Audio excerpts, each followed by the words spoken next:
hello, everyone. Everyone say hello to the chat. Thank you, boats. God damn. Hello to the chat. Hi, chat. First thing Joe says is stinky motherfucker. Stinky motherfucker. I am really zoomed in. Let me see if I can fix that. Thanks, Nova. All right. Well, LARPers, this is the stream. Zoom it out even a little bit more. You know what, Joe? You introduce the stream. You go ahead and introduce everyone in the game. Be our host for today. You have Joe and all right, sweet. The wrong way. What's up, LARPers? This is Anarchs of Chicago Vampire Masquerade session number 3, apparently, even though we've been here like 5 times, I think. 4. It says 3 on the title, so I don't know, I'm blaming him. Well, that's my intro. You're not going to introduce every... I'm kidding. I'm introducing. Anyways, our lovely host, of course, hosting the stream. I say Aaron Music Productions. Y'all know him better than me, probably. Doubt it.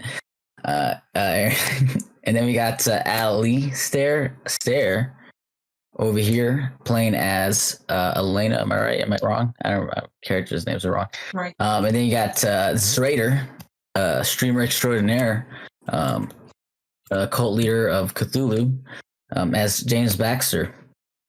And then you got Sweet Beat. She's currently under my window for some reason.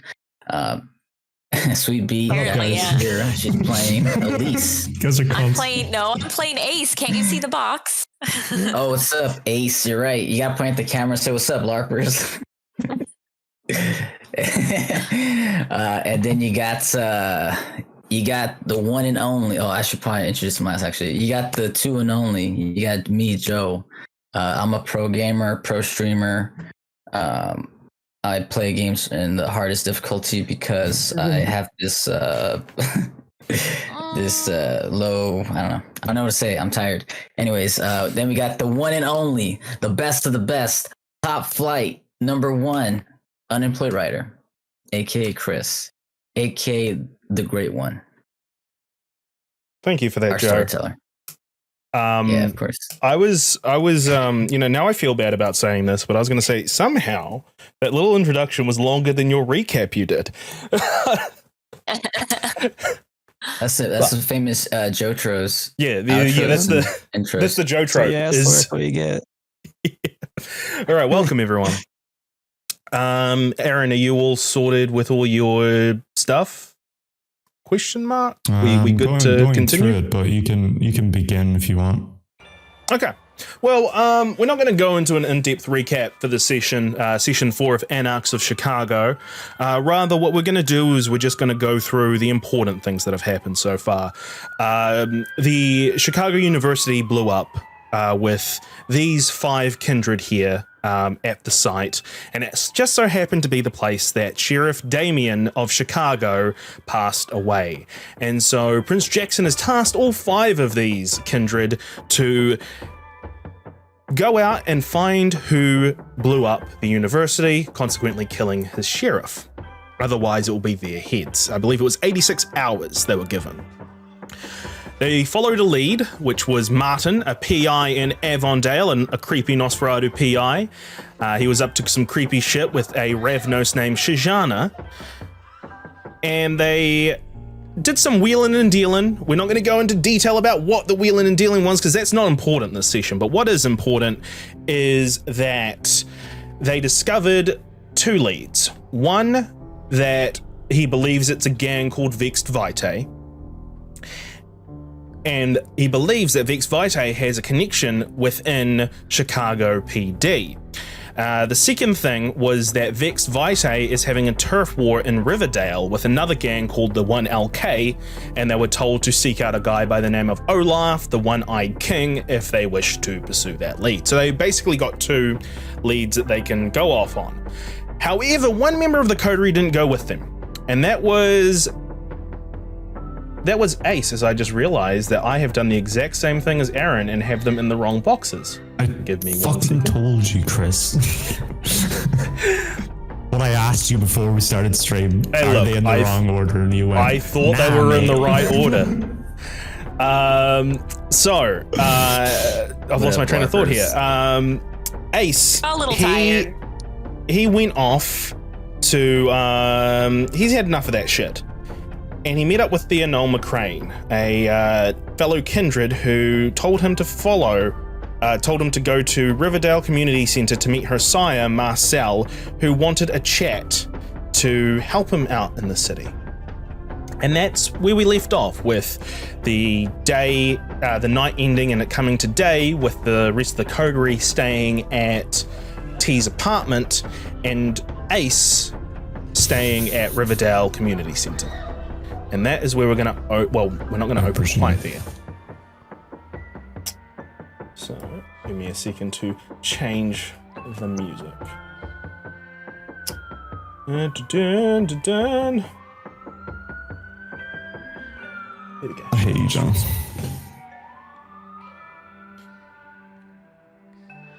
A small mouse scuttles across a small piece of driftwood. Mouse stops and sniffs before continuing to dart around on the forest-like floor.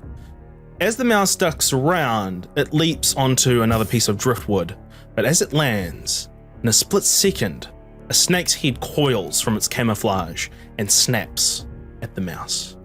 We pull back from the scene to see the snake in an enclosure within Chicago Zoo. The sun cresting below the city sky. From here, the camera pulls back even further, over towards Riverdale, the community center. As volunteers are set out to prepare the meeting rooms for the nightly meetings in the community center, we go below the complex. In the basement are a set of rooms for those that are in need of help and shelter. One such is inhabited by the recently embraced kindred, Alec Ace Martinez. As the blood, the vitae, runs through his limbs, he feels a sense of life returning to his body.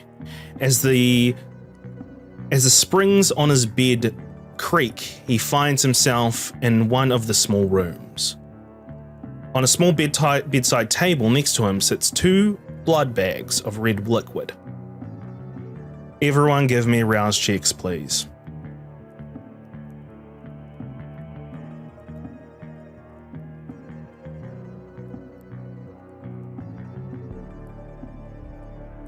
Okay, Elise, you gain a hunger. Elena, you don't. James, you don't. Ace, you don't. And T, you also gain a hunger. Okay, so just mark the hunger gains on your sheet. But we're starting off with Ace as you awaken in this single small room with a bedside table next to you with 2 blood bags from the look of it next to you. What do you do when you awaken? Well, my hunger's pretty high, so definitely want to feed immediately. Okay. What's your level of hunger at right now? 4. You consume one of the bags. You drink it down. It tastes stale. Doesn't taste like the maintenance worker you drunk the night before, which actually tasted kind of good, and that kind of disgusts you a little bit, but it's not as filling.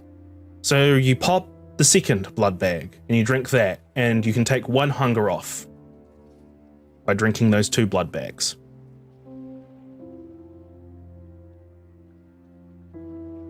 After consuming the blood bags, I want to kind of just scan the room.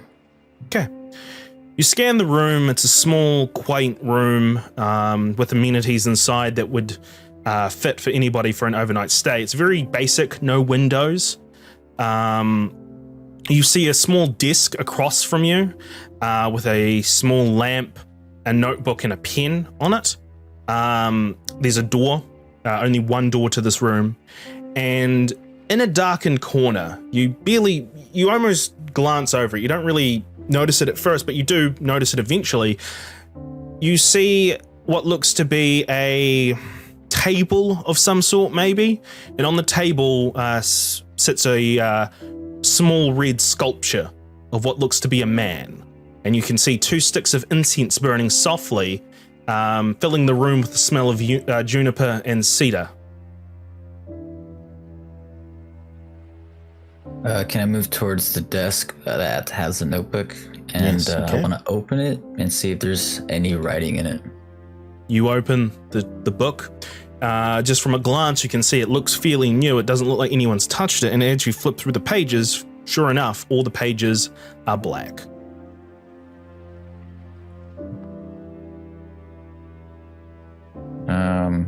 Is there any like closets, or can I look under the bed?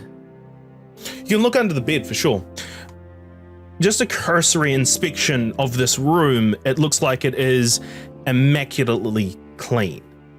There's barely any dust on the floor. The floor is actually concrete rather than a floorboard or carpet. It looks very, very tidy. On the walls, you'll also see a number of motivational posters as well. Things like a cat hanging saying, "Hang in there."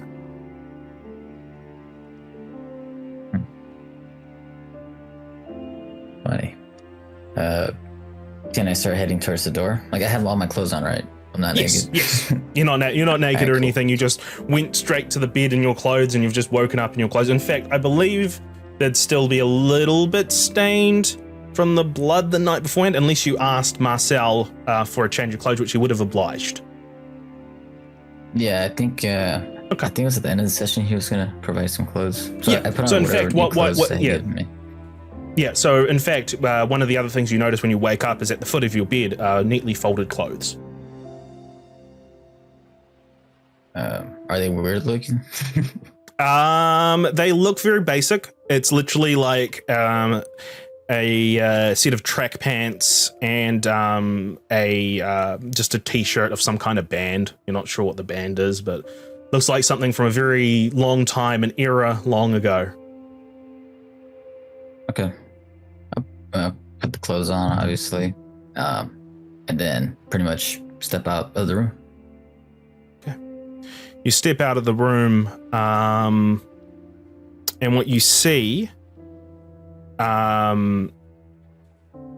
number of people in wearing name tags, just moving around in this basement area.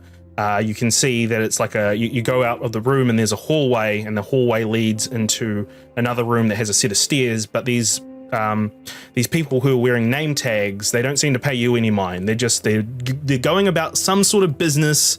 They don't seem to stop or notice you in any way. They're just grabbing things from the basement, bringing them up the stairs. Unless you wanted to talk to them, they will not pay you any mind at all. What kind of things are they moving up? Like Looks like they're furniture? moving chairs, like small single sitting chairs, like stacks of them. A few of them are bringing up desks or tables. One of them even brings up a podium up the stairs. Yeah. I'll just head upstairs. Okay. You head upstairs into the main foyer of the community center. It's a buzz of activity. You can see even more volunteers here that are preparing various rooms inside this community center. They seem to be led by one guy who looks to be in his teens that has a name tag that just says Dion on it.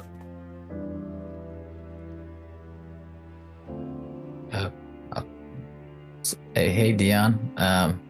Nice to meet you. He turns to you and he's like, "Hey, you're one of the volunteers. I need some more. I need someone to bring the water filter from downstairs up here." I don't have a name tag, so no. He looks at you and he's like, "Oh, did they not give you a name tag? Charisse, can we get what's your name here? Sorry." Nah, Charisse, we're good. I'm not a volunteer. I actually came to visit. Okay, cool. You one of the guests, the visitors. We're not quite open yet, but as soon as we get the rooms all sorted for the meetings tonight, we'll be dandy. So if you could just take a seat somewhere. What kind of meetings are you having? Well, we've got quite a few. Like there's AA. We got an AA meeting here. We got some kind of gathering of another company. You know, we run down a number of these rooms to companies and to. What meeting are you coming for exactly? The one about the kindreds. He looks at you a bit blankly, and he's just like, I don't know what. Is that like a club? Is that like a D&D thing? Okay. That's what I said. Sorry. Something like that. There's a guy who's in charge of here. I forgot his name. He invited me. And I kind of stayed the night over. Oh yeah, okay. So that's what you said. He'll say, "Oh yeah, that'll be Marcel. Okay, you want to talk to Marcel? I think he's busy at the moment. He's in his office. But if you just go up to his office and he points you the direction to his office, he's like, yeah, he should be. Just knock on his door, you know." All right, thanks, Dion. All right, and then he turns around and says, "Charisse, don't you pick that up!" And he goes over to somebody else to deal with something. So, going up the stairs to the main office, you reach the directions of where you were pointed to by Dion. I'm assuming you're just going to knock, or you're going to open the door and just bust in. What are you doing? I'm just going to open the door. Okay. You open the door, and you see Marcel, the man that you met the night before. He's sitting at his desk, and he's got a phone, like a cradle, an old, a corded phone up to his ear. And he's smiling. He smiles as he sees you walk in, and he kind of like ushers you to sit down in front of him while he's in the middle of this phone call. Then I take a seat. Yep, he signals for you to wait as you sit, and you just hear him say, "Regardless, this was a satisfactory transaction, no? Despite brief hiccups from our end. Yes, well, you know what the Russians are like. Everything against them is some kind of perceived slight. What matters is that everyone arrives safely. If there are any issues, my friend, be sure to contact myself or Thea. Though it may be a while for the next lot to come, my friend in distribution has gone in the wind. I'm working on a new chain of delivery. I'll be in contact with you when these new lines have been established. Send my regards to the Michigan chapter." And he puts the phone down. He looks at you, and he says, "I trust your stay has been good. No one's hassled you." Been good. Also, thanks for cutting my hair. I know there's a lot of blood on it. Appreciate that. I don't think I was conscious for it. Thanks for the blood bags. I think I need more. I'm not sure how this works yet, but if you need more blood bags, my friend, we can get some to you. I thought 2 would be enough, but obviously not, no? I don't know. It feels like it's not. I'm not used to it yet. Okay, all right. I can get that organized. Look, I have various appointments tonight. I know you've got many questions, and I am very keen to talk to you and answer. But I have. You would have seen all the people working downstairs, yeah? Are they just regular people? Yeah, they're just regular people. Huh. So they don't know anything about the kindred? No. Huh. Nor should they, because of the Masquerade. The what? The Masquerade. Are we in New Orleans? What do you mean? You have not been told by your surrogate sire T what the Masquerade is. He doesn't really talk. It's not his thing. It is his job to tell you. He's your surrogate sire. I think his current job is being an asshole. But yeah, I don't know anything. Oh dear. It seems like you're in a worse state than I thought. Look, you seem like you're gonna have a lot of questions. But first of all, the Masquerade, humans cannot know about our kind. That's why you didn't know about us before you became you. What happens if one were to break this masquerade? Yes, the consequences would be quite severe for you and the person that you broke it to. Is there like some kind of vampire jail or something? Vampire jail? No, we don't do that. We just cut your head off. Okay, kind of barbaric. I know. I don't make the rules. Cut your head off. I don't make the rules, my friend. It's the Camarilla make the rules. What is that? Oh, you don't even know what the Camar... And he kind of pauses as he's taking in this information that you literally have been taught nothing. And he just says, oh, dear.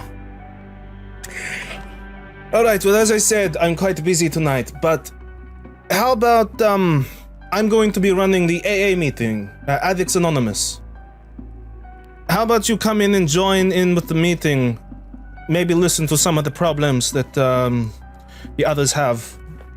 And, you know, maybe speak yourself if you feel comfortable to it.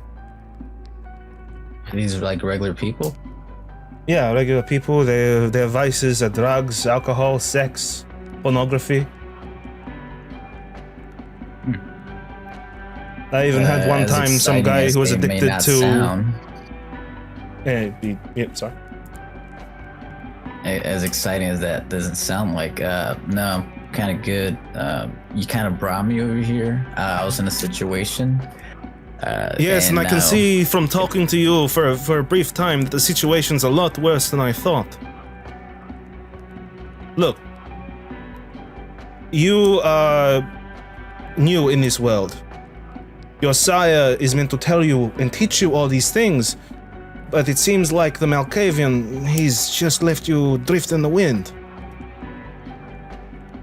You're aware that he kind of volunteered, right? Like my actual sire kind of just left me like a stepdad kind of thing. Oh, I understand. But to take up such responsibility and then not teach you anything, that's very irresponsible.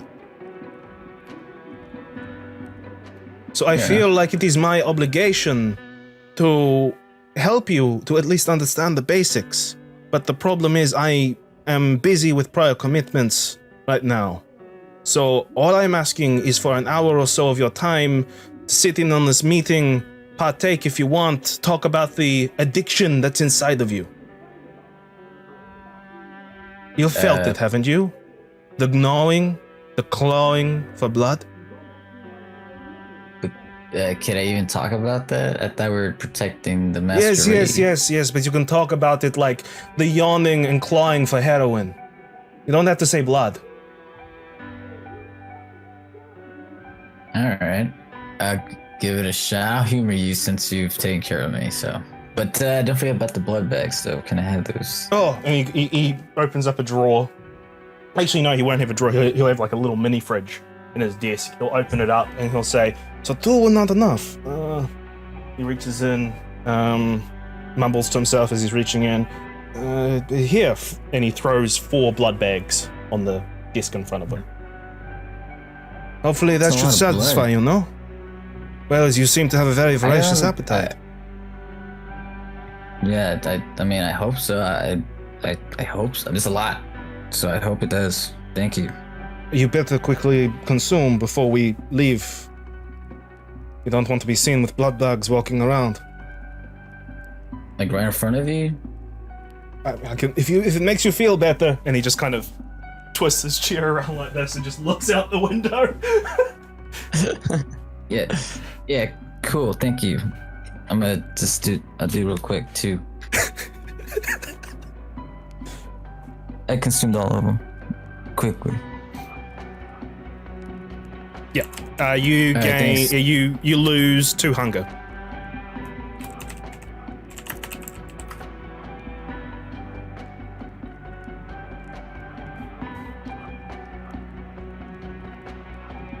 Okay, so you're gonna go and join this AA meeting. when you tell Marcel he can turn around, he'll turn back around, and he'll say, "Look, this will be an hour, and then we can talk, and you can join me while I do the rest of my jobs for the night." Not like I have any time pressure or anything like that. Oh, don't worry, Prince Jackson. He's a little puppy dog. An asshole.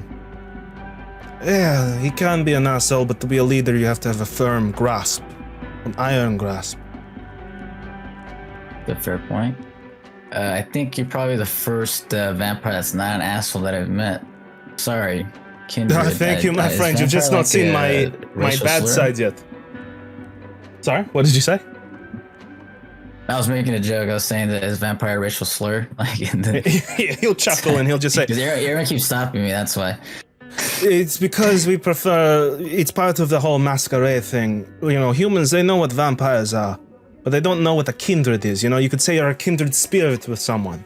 It's helped keep the veil over what we are. Yeah, I dated this girl. She was all into like zodiac signs and whatnot. She was like, "I'm a kindred spirit." It's like, okay, and it's like a maybe deer she or something. was. I don't know. It was weird. Maybe she was a vampire too. No. I don't know. You go on social media, people are weird these days. But I mean, it could be. I don't know. All right. Let's go. And so with that, both of you will head off to the meeting. Now the camera's going to move over to T's apartment where the rest of the coterie all awaken. As you awaken, I'm going to let you four all kind of take over on what you're doing. And I'm just basically going to shut up as you all decide what you're going to do and have some RP.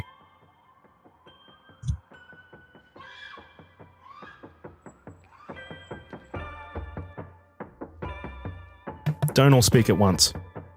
All right. I have to pull up my notes. We have leads, right? Yeah. So we need to either go to the airport or to. There was another place that we needed to go to. I'll just remind you guys what you learned. So what you've learned is that there's Vexed Vitae, which is that group, and there were two leads associated with that. One was that is that Martin thinks that Vexed Vitae has a connection with Chicago PD, and the second one is that Vexed Vitae is in the middle of a turf war with a gang called 1LK. So you were told if you want to follow that particular lead, you'd need to seek out a guy by the name of Olaf, the One-Eyed King. Okay. So Do we I think we need Ace. I think we need to find Ace. It's been a while since we've seen him. Like, is he okay? Can anybody contact him? Can anybody reach out to him? T, you are his surrogate sire. I stand up. So we care about him now. We left him how many times?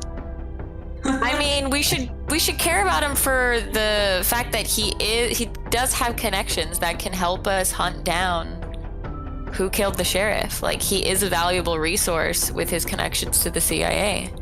And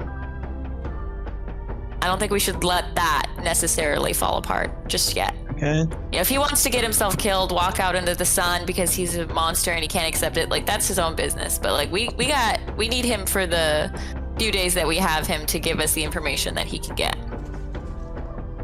And when he says no, what do we do then? Yeah. Well, if he says no, then I think we split up and go or maybe split up, but we have to investigate the other two leads. But I think if he has any additional information that can help us out, I think we should definitely try and get that information before he wanders off and does something stupid. You said you stood up. So you stood up. Are you staying still in the room, or are you just gonna? What's the? You can sort of just tell. Like, I'm acting as T right now. I'm very fucking annoyed and frustrated and stressed. Yeah. I mutter under my breath, I'm fucking done with you cunts. And I walk towards my front door. I open the front door and I say, fucking idiots better be gone before I get back. And I leave. Okay. Jesus Christ! See, this is going great so far. Great. So We don't have any other way to. We don't have any other way to reach out to Ace. No, because we never got his number when we walked away from the first time.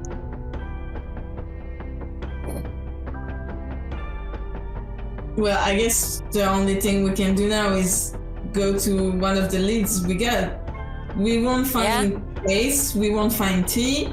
T1 is gone. So I don't want him to get angry when he comes back and see us. You know, he might get, I don't know, violent or something. Yeah, that's fine. We can leave. It's fine. The way I see it, we only have a couple hours left to figure out where this person is that killed the sheriff. So I think the faster that we hunt down our leads, the faster we can all go our separate ways and all do what we are here for on our own. But until then, I need some people to cooperate, because if I don't get some people helping us find this person, we're all dead. There's no getting away from the Camarilla. So let's go ahead and reach out to Noah Greenwald. See if we can find that person. Okay. One's as good as any other. Was that the name of the So, Vex?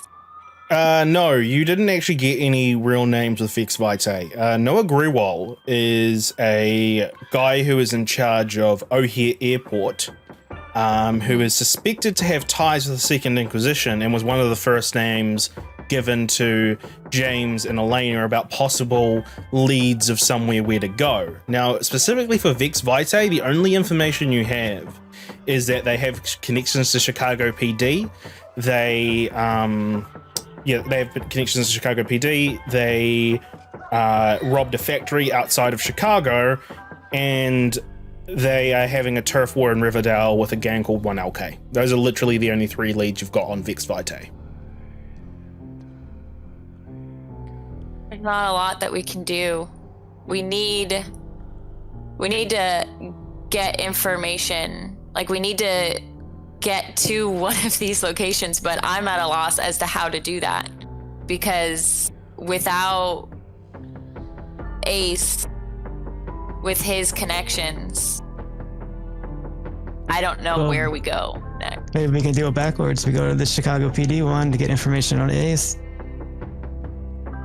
Oh, damn. That's not bad. Is he with the Chicago PD or is he with the CIA? No, and why would they Yeah, give us? I but don't know. maybe I guess I they can have try to information. talk to somebody to get his contact information. But he's not going to want to talk to me. He's going to want to talk to... Like, somebody has to talk sense into him to see that this isn't about him, that it isn't about what he wants or what he's going through. Somebody needs to convince him that we have to figure this out so that more people don't die in the long run. But, like, he's still at the this is pretend space, or this is too much for him to handle space. All right. I'm lost. I have no idea what to do. It's kind of stressing me out right now. Yeah. We're gonna die, basically. Yeah. We're gonna die. Basically, at this point, we're kind of at a crossroads. So, let's just Let's pick go. one of the thing. Let's pick one. Let's pick one and go. Yeah, let's just go to.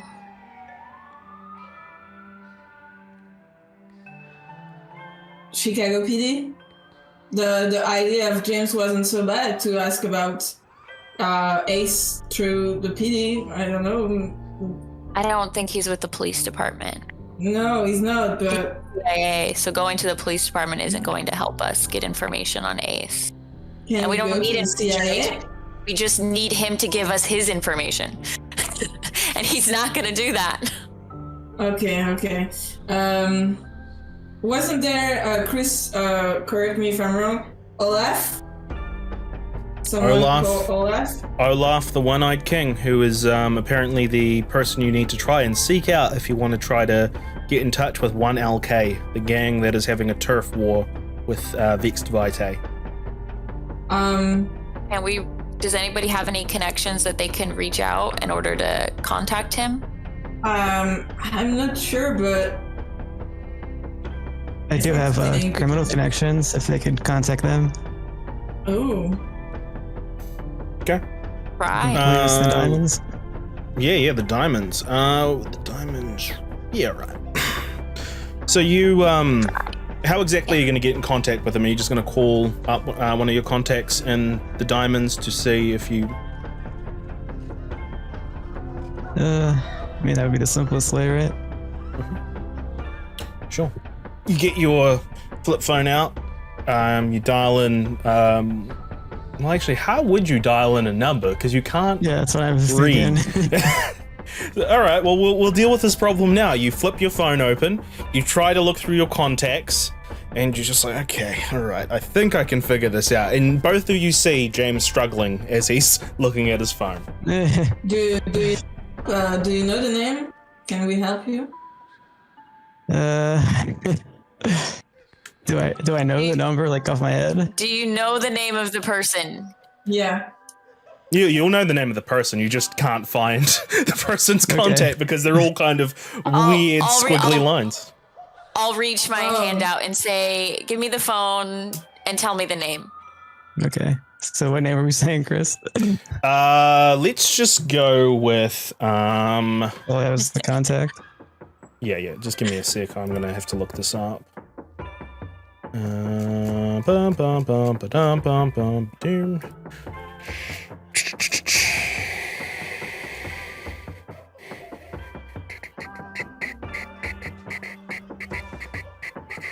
Cool. This person doesn't have a fucking name. Makes things easier. Let's just go with Brad. Let's just call this guy Brad. Brad? I take the phone and I look for the name Brad. I hope there's only one in there. Is there only one Brad? You look through the bees. Very many people. You look through the bees. There's one name that starts with B. Maybe someone called Benson or something like that. But there's no Brad. So you start like scrolling through the contacts until eventually you get to the R's where it says Rad Brad. Brad. Okay. I'm gonna call and I'm gonna hit the call button and then I'm gonna hand it back to C. So James, the phone rings through a few times until eventually it comes through and you hear a voice on the other line go, "Hey James, it's Rad Brad here. How's it? What are you calling me up for, buddy?" I need to find someone. Are you willing to help me? Yeah, who are you willing to find? He has a weird name. Olaf the One-Eyed King.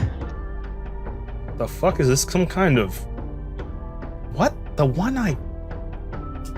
And he's like, One-Eyed? What? You know, there is that gang in Riverdale called the 1LK. One-Eyed King. Okay. One-Eyed King, 1LK, kind of very similar enunciation there.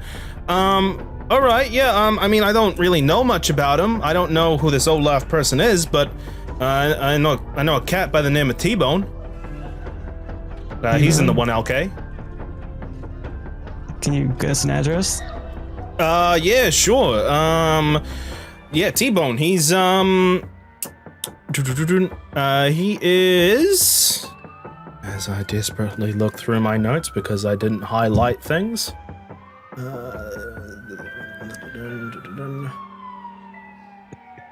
What is the name of this goddamn place? It is a motel. I definitely know it's a motel. Let's just do the search. Top Rung. Yeah, he runs a small racketeering business in Top Rung. Top Rung.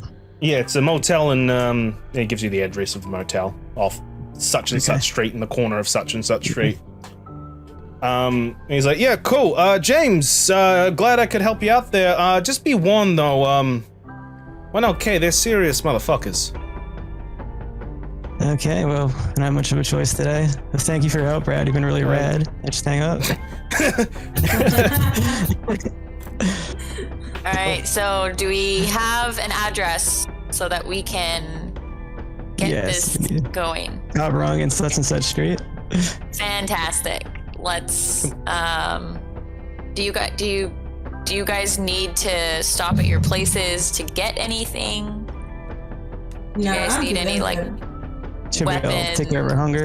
or something? I'm not hungry right now, so I'm good. All right. Well, we can take care of our hunger like on the way out. Okay.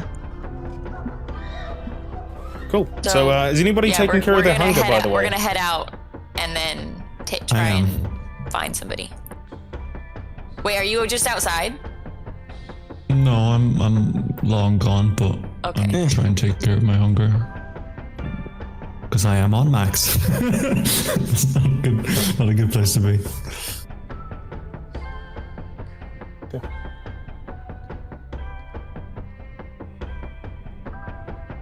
Okay.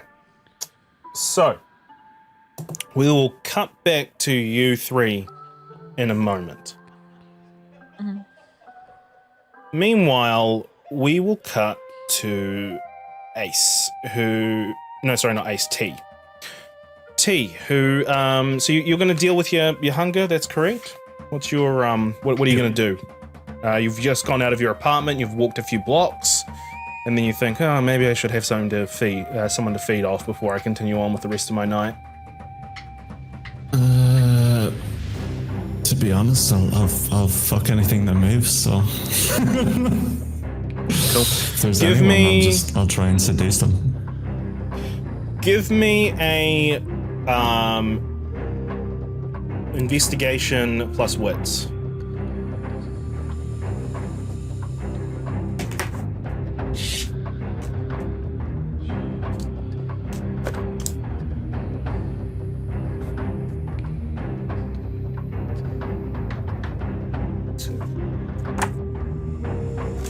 Okay, I'm going to give you a success at a slight cost here. It's not a major cost. You don't really find many people that are alone, let's say, but you do find a drunk hobo who is in the middle of the alleyway just going, crab nipple, crab nipple, crab nipple, crab nipple.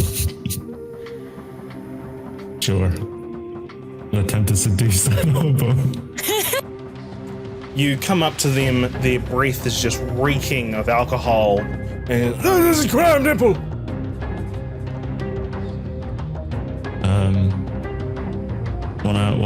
Wanna fuck? Give me a manipulation. I'm gonna pop presents up, and I'm gonna say wanna fuck. That's all I'm gonna do. Yeah, give me a manipulation plus persuasion plus what's your rating in presence? 1. So give me a +2 because you've got a specialty in seduction, don't you? I believe. Yeah. How do I put two skills together? So you said manipulation plus... Oh, no. Okay, got you. Never mind. So persuasion, manipulation +1. And then beautiful +2? Yep. Oh, yeah, so there'll be +3 in total, but yeah, that's fine. No. +1 for beautiful and then +1 for presence +2. Oh, sorry. Yeah, I thought you said 2. I thought you said 2 for your... Yeah, that's fine. Yep. I'm really good. Yeah. He actually, this guy... He really wants to fuck. Yeah, he stumbles closer. He stumbles closer to you, and he just says, he's just like, grab nipple! As he starts to rub his body up against yours, and he just fucking reeks. He reeks of rotten cabbages, of alcohol. What's the messy part of Reminds this? me of home. Okay, yeah, I know. I think we want to know what the messy part is. He's He's very sloppy. Yeah. Sloppy toppy. So you go in, you bite the person's neck as he's rubbing up against you. He goes limp in your arms, and you drink. How much are you drinking from this poor soul? How much can I safely drink from him? That's 2. 3 if I'm gonna just 3 do if 2 you can then. get a medical attention. That's not happening. Right, 2. Fine. I can survive on 3. Yeah. So as you are drinking the blood, you let the man go. It tastes really disgusting. This blood. It's very vile and it stings your taste buds a little bit. But what you hear is the rattling of a trolley from the end of this alleyway, and you see another homeless person quite a distance from you, just looking at you and holding the trolley. And as you make eye contact with them, they quickly turn around and try to go away. They clearly saw this whole exchange happen. I'm gonna follow at a brisk pace. Okay. As you follow, you sort of drop the man down. He goes, and you put him in the near the garbage. You start to kind of follow at a brisk pace. As you do, the person looks back and sees that you're following, and just kind of throws their trolley away and just starts running, starts sprinting. I will sprint as well. Yep, stamina plus athletics, please.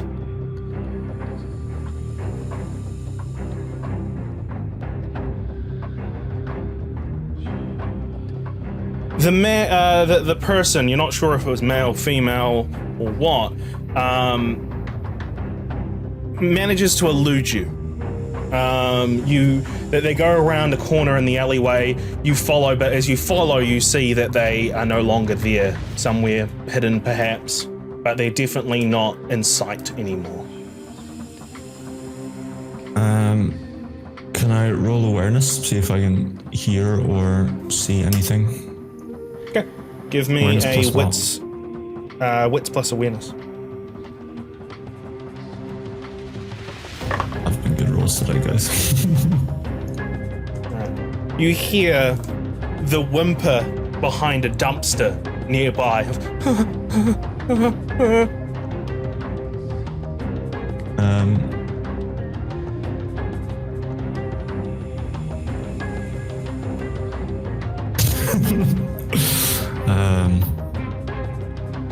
I'm gonna smirk a tiny bit and I'm gonna say, found you, little morsel. And I'm gonna approach that dumpster. As you approach the dumpster, you can actually, as you get closer, you can hear movement inside the dumpster. The person is just like jumped into this dumpster. How does Bloodhound work, by the way? Is it just automatic? Do I have to use it? You're gonna make me look shit up, aren't you? Bloodhound is automatic, I think. Yeah, I'm You just. don't What does Bloodhound actually do, though? That's what I'm wanting to know. smell the residence It in someone's tells me blood. their residence. If So do you need to do a check I would presume to? they're quite scared, right? Right now? Yeah. Yeah. So the resonance they have, I'll just give it to you, is melancholy. Okay, that's fine. I'm gonna attempt to feed on this person as well. Okay. You open the dumpster and you see this person as they're like cowering in a fetal position. She's like, "Please, no, I didn't see anything, man. I didn't see anything. No one believes Crazy Joe. No one believes Crazy Joe." Aw, poor Joe. Just gonna try and bite down. So you just grab the person out of the dumpster and just ah. Okay. Yep. They're very weak. They're not going to resist much, and you bite into them and drink. And how much hunger are you taking off this one? How much can I safely take, Chris? Oh, it's always 2. Okay, I'm gonna take 2, and then yeah, I'm also going to dominate them so that they forget. That's a handy skill. Here's the problem, though. Very handy.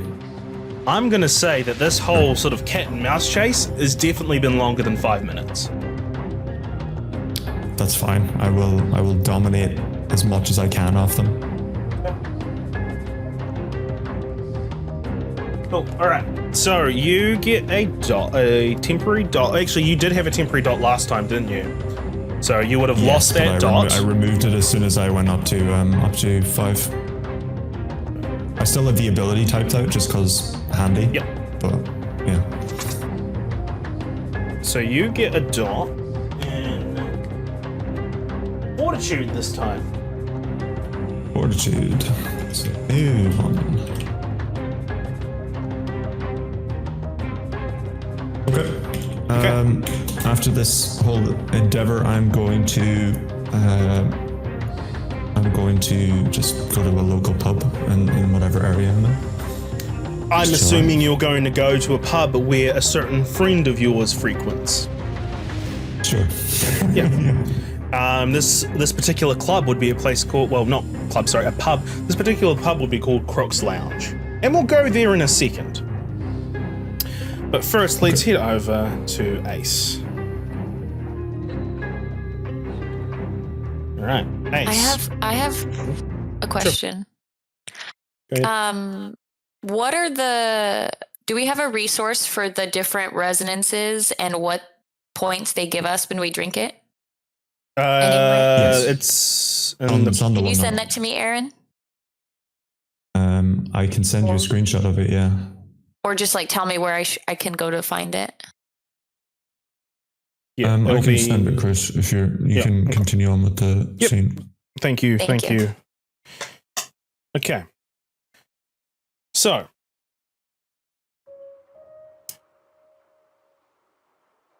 Ace, you are in a meeting room of some kind. A room where there are a circle of chairs.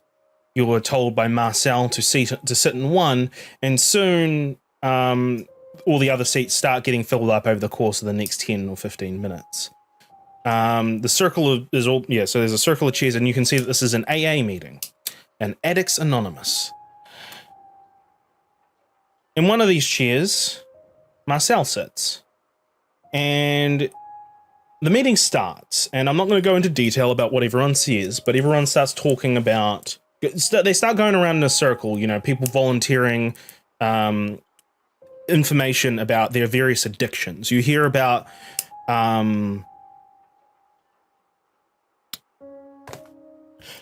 you hear about all these people whose lives are ruined, these mortals whose lives have been, they've lost their life due to their vices, be it alcohol, be it drugs, be it sex, be it anything that they're addicted to.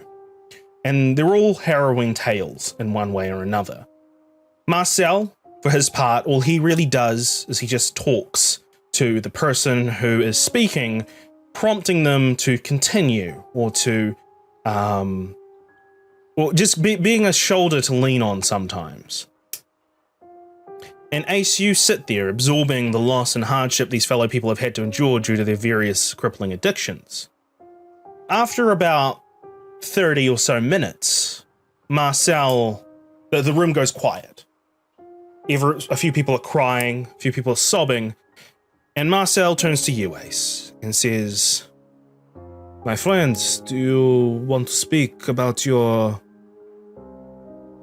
own issues?"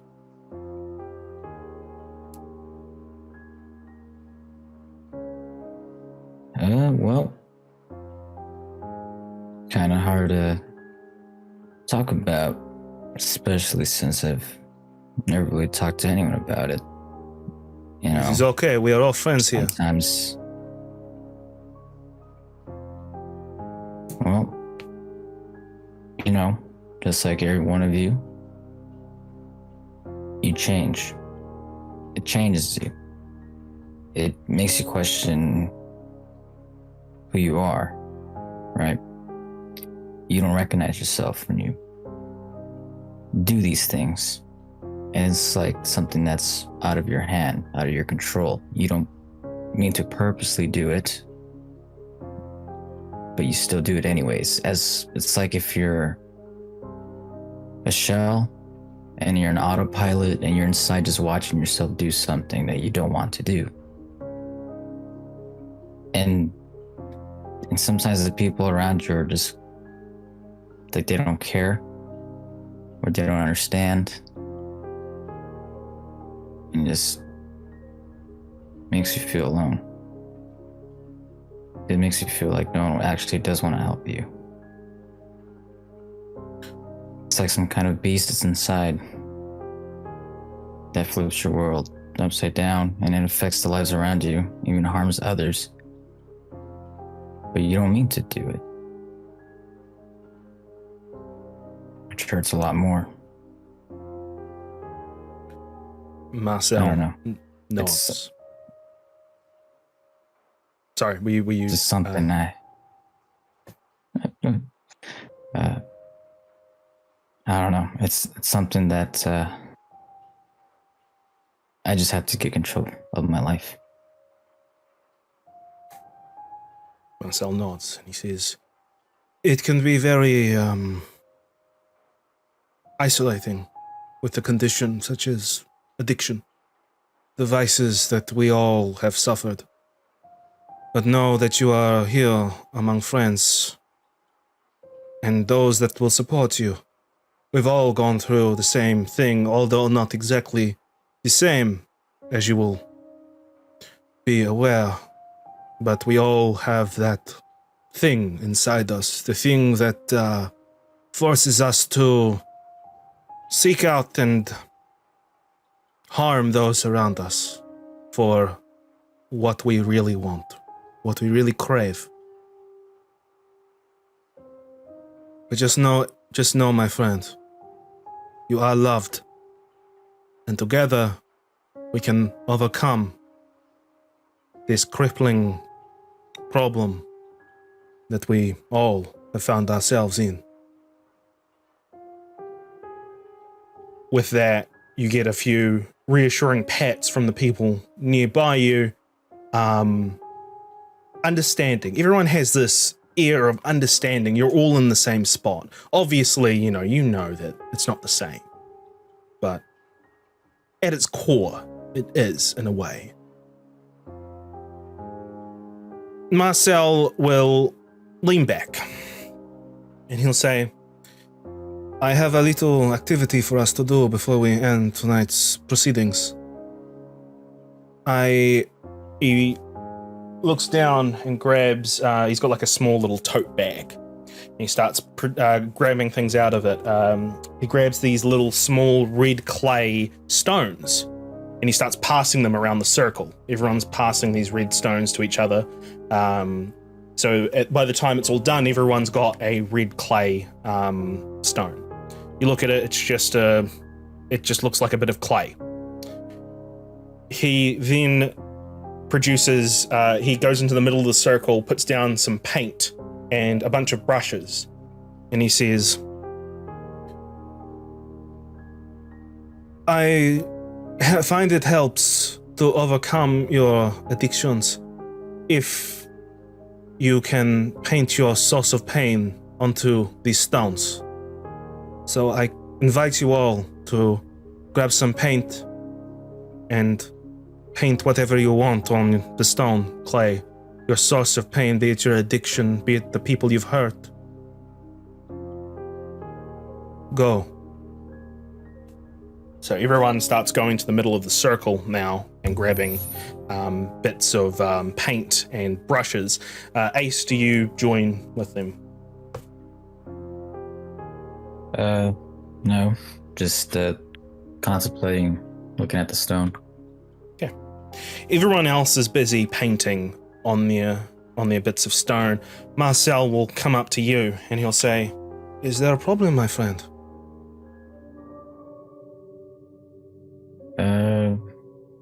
Yeah, it's kind of far out of place, and we feel like painting on a stone. I find it helps to put your anger, your rage, anything that is negative onto this stone. Trust me, I've done this many times, and it helps. Then I interrupt him and I snap the stone in half. This is how I feel like. So, you just feel the pain of being broken apart. I'm like two different people right now, man. Well, let me suggest something for you. One half, you paint who you want to be. The other half, you paint who you are, who you think you are, who you feel like you are right now. You keep the half that you want to be on you, and we'll discuss what you're going to do with the other half once you're done. How does that sound, my friend? Guess I'll amuse you. Okay. You grab some paint. You start to... What does it look like? Actually, what I want to know is because you've basically broken this clay stone in half. What do you paint on each half? Is what I want to know. On the one that's the kindred, I painted red, a lot of red, kind of splattered, and then surrounding it, it's black, and then pretty much. And then on the other one, it's more of kind of like bright green, and just bright colors. And in the middle is kind of like yellow and white. Okay. Give me a second.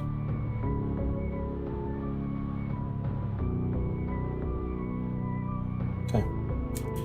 Marcel will hover over the others, making sure they're all good, before eventually reaching to you once you're finished.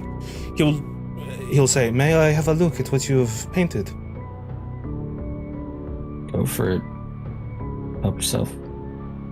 He looks at the red and he says, "Yes, there's a lot of anger here. I can see that.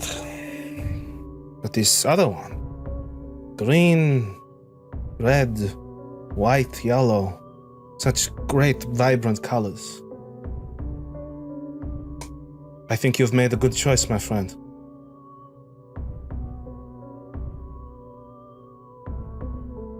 With that, Thanks. he steps back. And he says, "Okay, take your stone, your source of anger, and I want you to throw it against the wall as hard as you can. Destroy that anger. Release it." I'm gonna lean into Marcel. I shouldn't do that, right? I feel like I'm gonna bust open a wall. "Exercise restraint," he whispers back to you. Okay. And do a softball pitch to the wall. Everyone throws their clay stones on the wall and they all just shatter. And what's your willpower like right now? I can't remember. You did recover your willpower, didn't you? I believe so. It's at 3. At 3. What's your max? So 4. Okay. As you smash the red clay, you feel this sense of completeness, a sense of that you're more than just this monster inside of you. You can be the yellow, white, and green that you want to be, and you regain that willpower.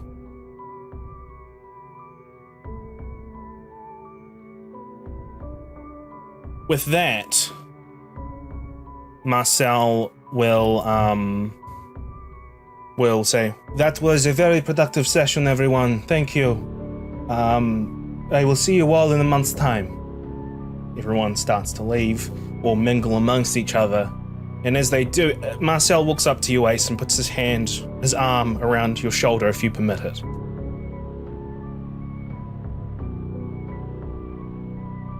That happened. He says, "You did well. How do you feel?"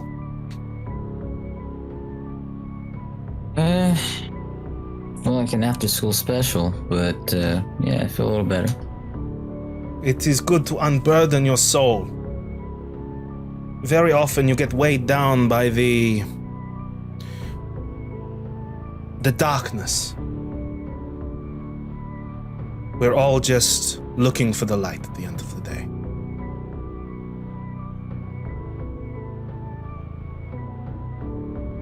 Fair enough. I apologize for putting you on the spot. And I felt that your sharing would have helped you with your plight. And I feel like it has a little bit. But I wish to talk to you a little bit more about your problems. As I mentioned, I have jobs I need to do tonight, but if you could be so kind as to be my driver, we can talk while we go to where I need to go. What car are we taking? We could take one of my vehicles, or we could take yours. Like hopping on my ride. Just get on mine. Sounds good. And with that, he will. Both of you will head outside to your vehicle. He'll give you an address of somewhere where to go, and we will catch up with you in a little bit.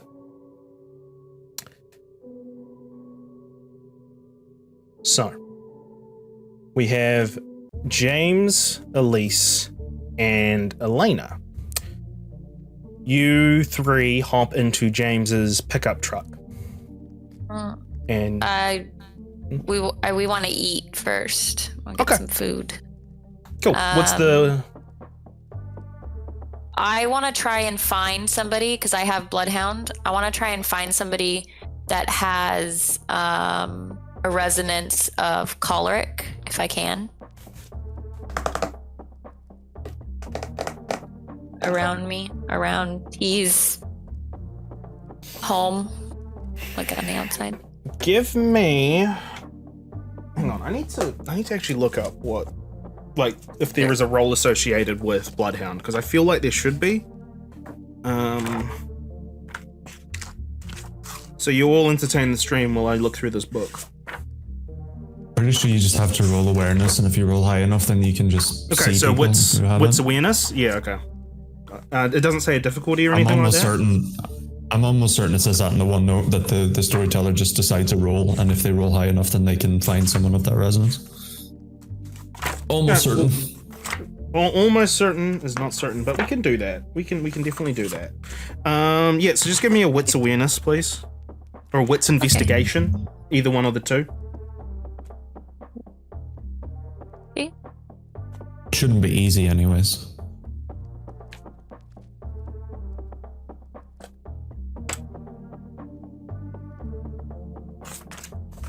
Okay, what did you get? 2.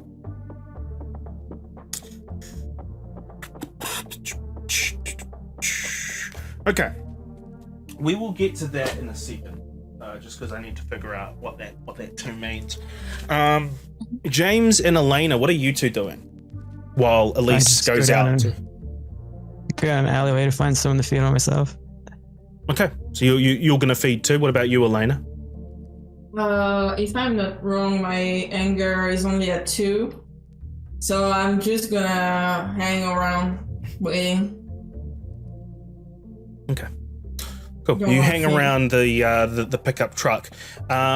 James, give you basically, because you're an alley cat, aren't you? Yep. Give me a strength plus brawl. Because you're basically just waiting at an alleyway for just any random person to pass by, and you're just gonna like pull them in.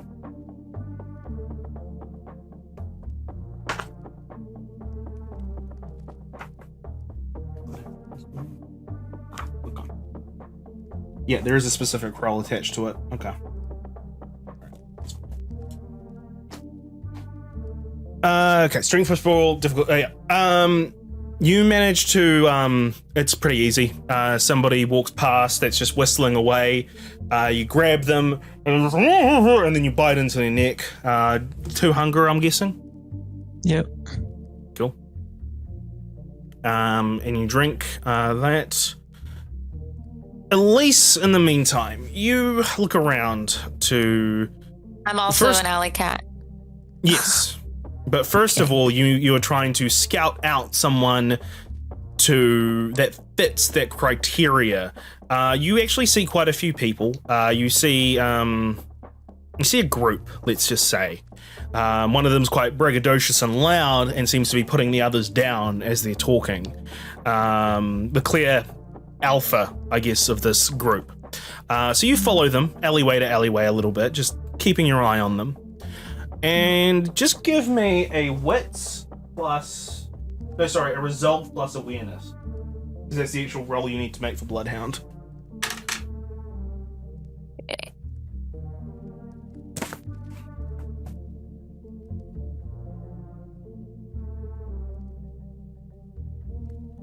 Six. Yeah. Alright. Here's the bad news. The bad news is from your 2 earlier, that was just kind of a visual eye of like someone that you could kind of see having that resonance. The bad news is that with your 6, now that you've kind of honed in and started following them a little bit, yeah, he's not choleric. He is sanguine. Okay. I'll drink off of that too. I was going between the 2, so. So what's your what's your plan? Yeah, so he's in a group of, let's say, 4 people. He's the one that's kind of like the big guy, the alpha, right? Yeah. I'm gonna throw up presents and I'm gonna walk up to him and I'm gonna proposition him to see if he wants to hook up. Okay. So he's talking to his friends as he's walking. He's just like, yeah, we're gonna get into red number 5 tonight, and let's get far. And then, like, as you walk up with the presents, he's just like, hey, how's it going? Hi, it's great. You are so handsome. Hi, great. My name's gorgeous. My name's Harry. Harry, oh my gosh, I can't believe how attractive you are. Would you like to follow me over here around the corner? Are you just for a little bit? Are you He looks at his I'm group. 100% sure. I know what I want, Harry. He's just like, fucking screw you guys. You guys head over to red number 5. And he goes like, fucking yeah, let's go. And I'm just gonna take him around the corner. He does the fucking push him against the wall, and then I'm gonna bite into scar on his forehead. Sorry, what did you say? Elise? I'm gonna push him against the wall and then bite into his neck, and then I'm gonna take 2 from him. Cool. Yeah, you just leave him in a state of ecstasy as you drink. So let me just quickly. I'm not using Lingering Kiss on him. I already have a little group of people that I have used Lingering Kiss on. I want to find some people that I can get a Interestingly little bit more enough, from. you get a temporary point in blood sorcery from this. Okay. So how does that work? Does that mean I just get to pick a blood sorcery skill level 1? Mm-hmm. And it runs out next time you hit hunger 5 or you feed next. So, with that and then I'm gonna head back to the car. Yep. The 2 of you, James and Elise, both of you kind of converge and then head over to the vehicle. Elena, you're just in the pickup truck. I would say actually what you're probably doing, because you've got that journal, right? The Journal of Shijana.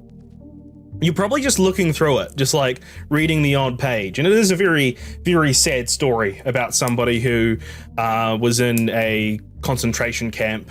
Very, very, very sad, but it's also giving you ideas about like, so that's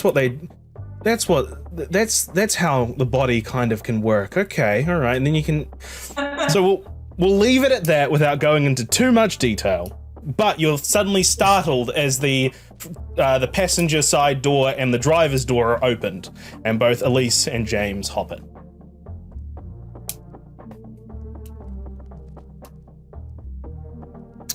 So you guys are heading over to Riverdale to the top rung, I'm guessing? Yeah. Yep. We're gonna go over to top rung. Cool. Is there any conversation the Try and three of find- you are going to have on the way? I keep on reading the book, the journal, so I'm not paying attention to James and Elise. Yeah, I'm gonna notice that she's reading reading Shoshana's journal. That's Shoshana's journal, right? Yeah, so I'm gonna notice that she's reading it, and I'm gonna ask her, I'm like, so Elena, what's in Shoshana's journal? Is there anything helpful about Martin by any chance, or anything useful, For now, anything interesting? Not really. It's a journal about concentration camp. It's really sad and really heartbreaking, but I'm not finding any useful information for now. But I will keep you up to date if I find anything that we can use for our research. Okay, cool. And then I'm gonna turn on the radio. All right. Turn on the radio. Tell James, let's head over.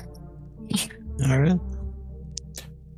You're driving for a little bit, taking some turns. It's about maybe 10, 15 minutes before suddenly, in your pocket, James, the phone that you have vibrates with a little doo-doo. All right. I pick it up and say hello. It's just a text message. Oh, okay. No, guess I'll just hand it over to Elise. Like, I'm driving. What? Just tell me what this says. Oh, okay. Sure, I can do that. I mean, we're vampires, but okay. So I'll read it out loud. Yeah. So it is a message from someone called Anita, and it says, set a meeting with the other bees. Gives an address and says, it's tomorrow night, bring what you've found, and we'll discuss the best way of moving forward. What is Okay. that about, James? That's Anita Wainworth. She's promised to help us, but she hasn't done anything, actually.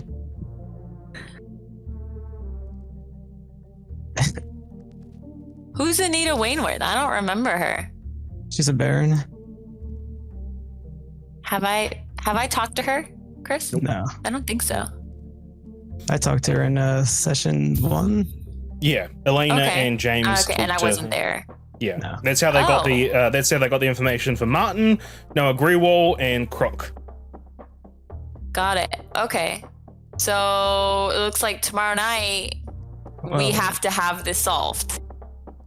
Yeah, we don't have anything to show her, so we don't have anything. You know. have the gang that are possibly involved.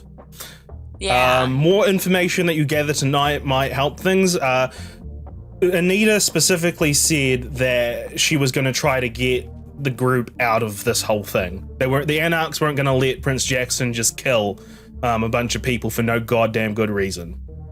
Okay, so So- the Anarchs are trying to basically help us, whereas Camarilla is trying to kill us. Okay. I'm like, okay, like, hopefully we can get out of this. You know, hopefully she can help us out here. Hopefully. This is fantastic. You're gonna just get yourself I'm into more gonna ask trouble James, like like, usual. do you want me to respond to her, or do you want me to? No, don't respond to her. Okay, I close the phone and then I hand it back. Okay. So eventually you three arrive at the top rung, which is a very seedy looking motel. Do you park in the parking lot, or do you park a few spots away? What's the... I want to know what your plan is here once you get to top rung. We're gonna do what we always do. We're gonna go with some half-assed baked idea. So, I think we should park somewhere in case we need to make a speedy getaway. So like back in near where we can jump into the car and like get out if we need to, because only one of us here. Yeah, only one of us here is really good at fighting. That's you, James. And I think we should split up again. I think. You want to do the usual? We should have somebody, aka James, probably camping out, like hiding, and you can, throw somebody out of a window again if we need to. If I need to. Yeah, and then I'll go in, and hopefully this one-eyed guy is Elena going with you? Yeah, Elena, do you want to come in with me? She's like, oh, nobody noticed me. You can hide, right? Like you can Yeah, hide. I can hide. Yeah, I can do that. But you can still be with me in case I need somebody to I feel like I would scare them if they saw me. So I can go with you, but I will be hiding in the shadow. Yeah, that's fine. My assumption is these are all humans, so I'm pretty sure that's most likely. I can get away with quite a bit. So, James, you find a place where we don't even know where he is at inside the motel. No. So just to give you an idea of the layout. So this is the layout. It is there's the bottom floor. It's like kind of an L shape. At the bottom of the L shape is the office, the reception area, which says it's open, but it looks like it's closed. And then there's the balcony, which leads to this, which is on the second floor. And there's basically rooms all across this whole L block. Is there anybody hanging out outside at all? Yeah. There's quite a few people just like smoking and drinking on the balconies. Real rough looking people. There's maybe about, I'd say, let's just say there's about 4 to 5 people up on the balconies. There's a few people on the ground floor just sitting in like in camper chairs, just drinking some beers and listening to some music. His name is One-Eyed. What's his name? One-Eyed. Olaf, the One-Eyed King. But specifically, you were told that this place is where a guy called T-Bone is, who works with the 1LK. Okay.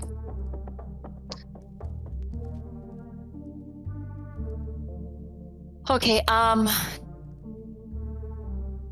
James, you're from Chicago, right? Yes.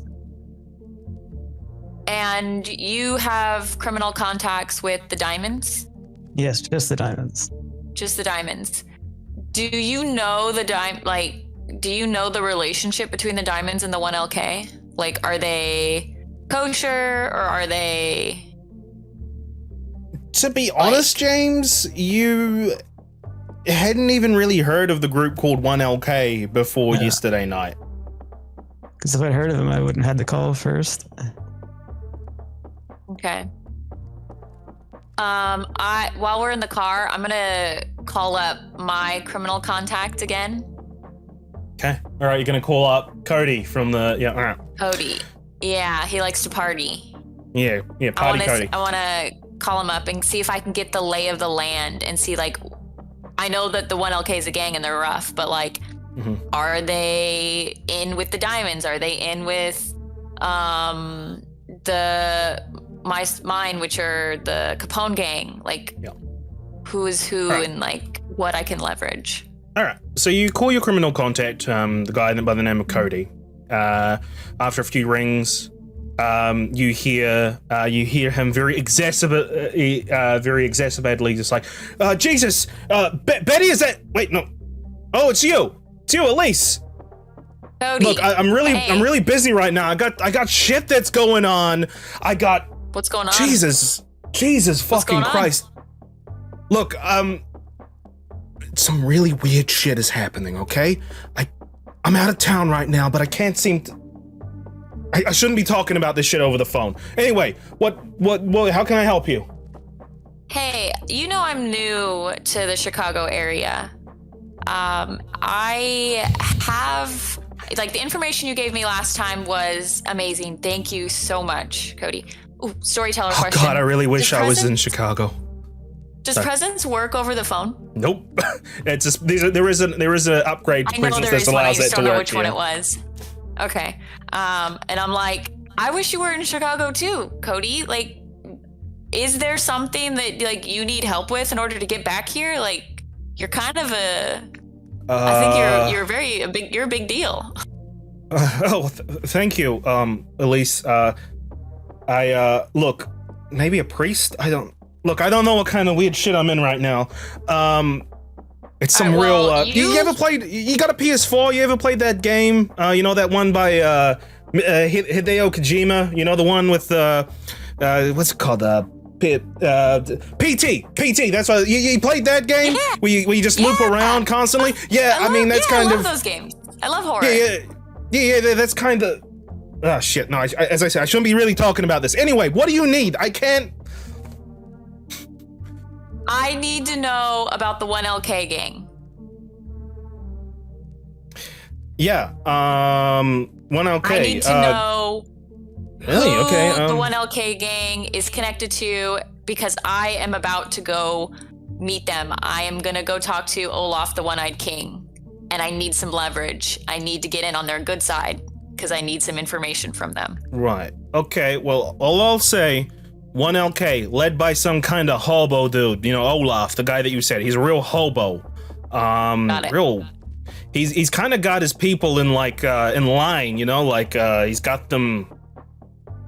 He's got them really loyal, if you know what I'm saying. Okay. Almost like a cult, if you ask me. And he kind of pauses and he's just like, "Motherfucker, there's more." And then he's just like, "Oh, so sorry. Okay, yeah. I just fucking realized something that I need to tell my friends here. So Chris is gonna write a note down just so he remembers for another game to do this. Cody realizes."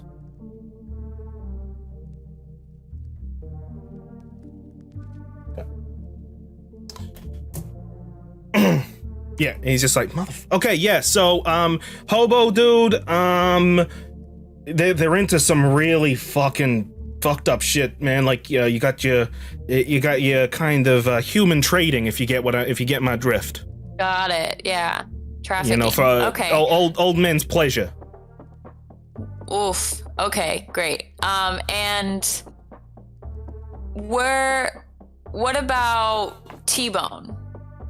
Oh, T-Bone? Yeah, he's a bit of a PIMP. Okay, great. So I already really can heavy tell with I'm his gonna get hand. I'm gonna get along great with these people. Are the Diamonds or the Capone gang buddy with 1LK by any chance? Oh, God, no. God, no. There seems to be some kind of bad blood between us and the C gang and the 1LK. I mean, Eddie, you haven't met Eddie Wu, have you? Eddie, he's kind of like, he's in touch with the real higher ups of the gang. And, yeah, basically they're not really simpatico, if you know what I'm saying. Got it. Great. Okay. Thank you, Cody. And, if you need help with something, like, let me know. Like, you've been amazing with me. You've helped me. You've really helped me in Chicago more than I can even say. So, like, if you need something from me, like, this is a two-way street. Like, hey, listen, if you ever find yourself in a backwards as fuck town called Willerton, heading towards there, just do me a favor, don't go there. Okay? Okay. Got it. It'll be your funeral. All right. Okay, goodbye. Okay, guys, I got a lot of bad news. Seems, according to a human, that Olaf the One-Eyed King is likely a vampire. I'm assuming a Nosferatu, but maybe not. He said he looks like a hobo. No offense, Elena. None taken. You know, And his followers are essentially like a cult. So if he's a vampire, he might be feeding them his blood, and so these might be ghouls.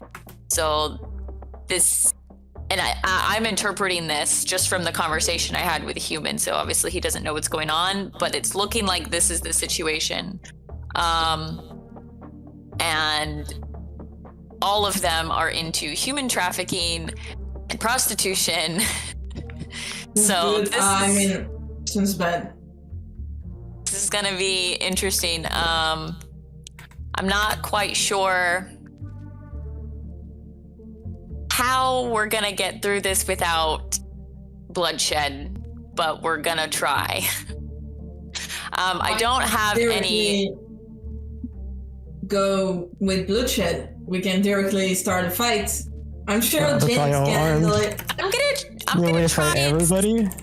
No, we can't fight everybody, especially if they're ghouls. I don't think so. Well, the people here might not be ghouls. The people here are the 1LK, and I'm hoping that the 1LK will get us to Olaf, the One-Eyed King. Am I on the right track, Chris? Do I have that? You can interpret that if you wish. No, I mean like I here at the motel is 1LK and T-Bone, which are going to get us to Olaf the One-Eyed King. Yes. I'm taking notes also, but I'm also trying to like follow along and roleplay too. Cool. Yep. Okay, guys. So let's see if we can sneakily get T-Bone, find T-Bone here without causing a stir. This is the 1LK gang area, the motel.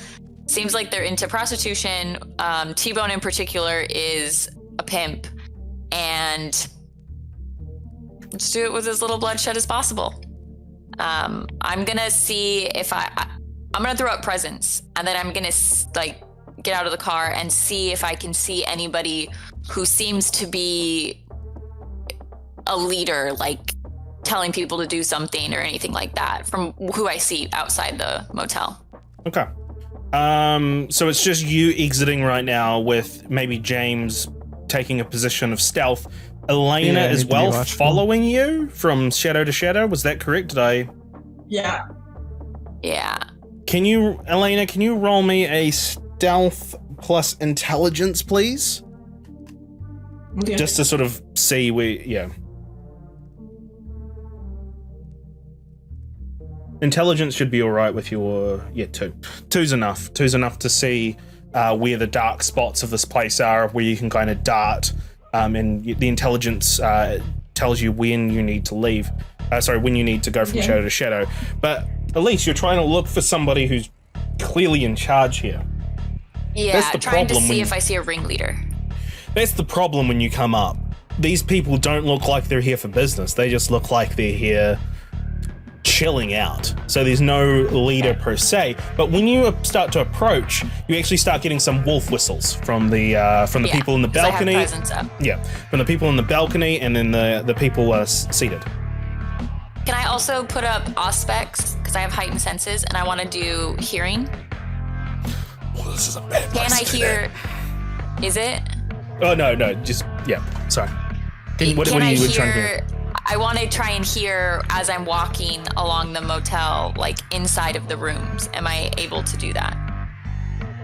Lots and lots of sex grunting is what you hear from a lot of the rooms. There's some snoring. You hear the oh yeah, like a really bored oh yeah, you're really good, oh yeah. Of course, prostitutes. Mm-hmm. But that's what you hear. But I don't hear anybody in there that's like talking, like maybe a boss giving directions. No. Okay, you hear, you do hear somebody talking to someone saying, God fucking damn it, have you seen fucking, what's her name? You seen Michelle? And then the like, oh, yes. You better go fucking find her. That bitch owes me money. She owes the king money. Okay, I want to go before I go towards the room, I'm gonna say under my breath. Actually, I can't see Elena, right? I have no idea where she's at because she's gonna be in undercover. Yeah. No, you don't. Yeah, you don't know where she is. Actually, Aaron does bring up a good point in chat right now where you couldn't have grabbed that extra power of Auspex without feeding on someone with that resonance. So what I will say... I have Auspex. Yeah, but you upgraded that last session, didn't you? You bought it last session. Last session. Yeah. So in order to get that, you need to drink from somebody who's got that resonance, the Auspex resonance, which I believe is... Phlegmatic. Phlegmatic. It's phlegmatic. So what I'm going to say is instead of taking that temporary dot in blood sorcery, you got you drunk from somebody with a phlegmatic resonance, just to make things easier. Oh, so when I purchased the skill of Auspex at the end of last session, I can't use it. Not until you feed off somebody of that right resonance. I didn't know that. Okay. Yeah, I That's forget the it. whole point of resonance. Yeah, I only realized like halfway through this session, I was like, fuck. I forget it constantly. So yeah, but we'll just say for the sake of ease, you feed off the dude. Auspex isn't a resonance thing though. I got Auspex by spending my experience points. Yeah, but so you spend your experience points to a point in resonance though. Yeah. To upgrade any discipline you need the corresponding point in resonance before you do so. It's bizarre how it works. Yeah, I thought you just bought it. I didn't realize. My bad. Yeah, so just for ease, I'm going to say you don't have that extra dot in blood sorcery. What you do have instead is you've got that resonance. But yeah. Okay, and so now I permanently have Auspex heightened senses because I fed on somebody and that activated it. Okay. Yes. Perfect. Okay, thank you. It's okay. All right, sorry. So what were you gonna do? I can't see Elena. Right? No, you can't see Elena. I'm not able to see that. Can heightened senses see people at level 1? What you can probably do is hear her move around. Yeah. That's probably what you can do, is hear her move around. Okay. So you know the rough direction which. Yeah, about how far away is she from me? Like, if I say something under my breath, is she going to be able to hear it? Is what I want to know. Elena, how close to at least are you? I'm going to say that there are probably some shadows close by to her that you can stick to. So, if you want to be... I'm trying to stay the closest to her as possible. Yeah. So So if she wants to say something, I can hear it or whatever. You can hear the shuffling of feet to your immediate left, and also the jingle jangle of an ether bottle probably in some coats. Okay, I'm gonna turn off heightened senses because I'm assuming I'm gonna be getting overwhelmed by everything that's happening, and then I'm gonna turn to where I heard her, and I'm just gonna say under my breath, I think a leader is behind this door. It sounds like he's trying to get money from one of his girls. And I'm going to move into the door. As you move up to the door, it's actually the door that has a few people who are sitting nearby it. And as you walk up, one of the people sits back and says, "Damn, I didn't know that T-Bone had a new girl coming in. What's your name, pretty one?" Elise. Ah, damn, Elise! So you're here to see good old T? Yeah, I got his money for him. Shit.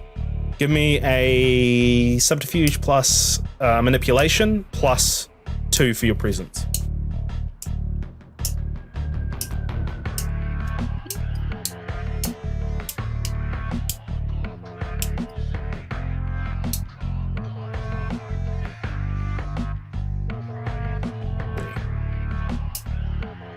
He just looks you up and down and he's just like, "Well, you got his money for him, but I ain't seen you before."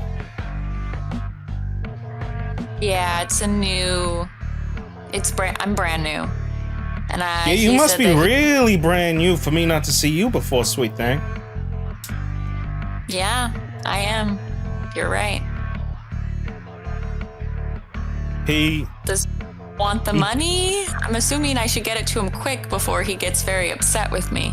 He turns to one of the others and just sort of whispers something to them. He's just like, "Yeah, I'll take you right in right now." Stands up, goes to he goes to a door a few doors down. He says, "Come on, follow me." And he told me he was in this room right here. Oh no, yeah, he was in there earlier, but he's down here now. Okay. I'm gonna follow him. Cool. Elena, as you are following, and James, as you are... Where are you, James, actually, I should say? Because there's like a parking lot. You're probably hidden behind a barrier, keeping an eye out every now and then. Just give me a stealth plus resolve, please. Oh, and I did the same thing. I leveled up a discipline without feeding. I got the eyes that's of the fine. beast, Have you so I used just it? Take it off, or... No, I've never used it. No. You just keep it. What was it? Eyes of the beast, Protean. Oh, you haven't used it yet, have you? I don't think. No. Yeah. So I leveled up at the end of the session. Yeah. So just keep it there, and I'll just need to keep in mind that you'll need to feed off a protein. That's animal before you blood. can use An it. animal. Yeah, feed on animal blood before you. So basically, you just can't use it until you feed off animal blood. So just keep it there, and we'll deal with that when we. Okay, and you said Anyway. stealth plus. Stealth plus resolve. Okay.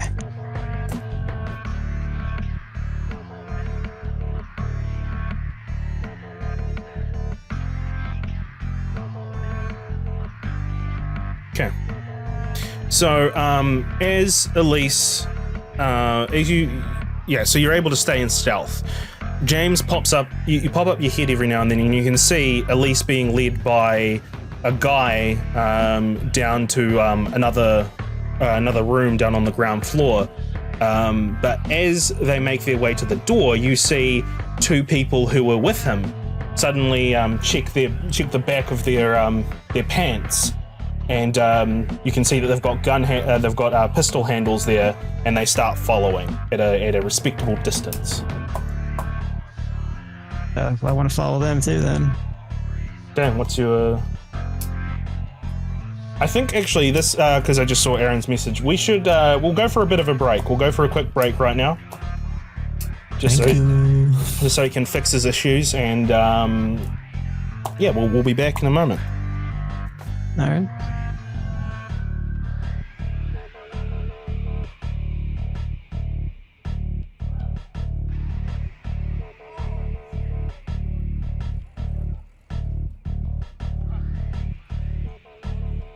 Clench your cheeks. Let's just say 48.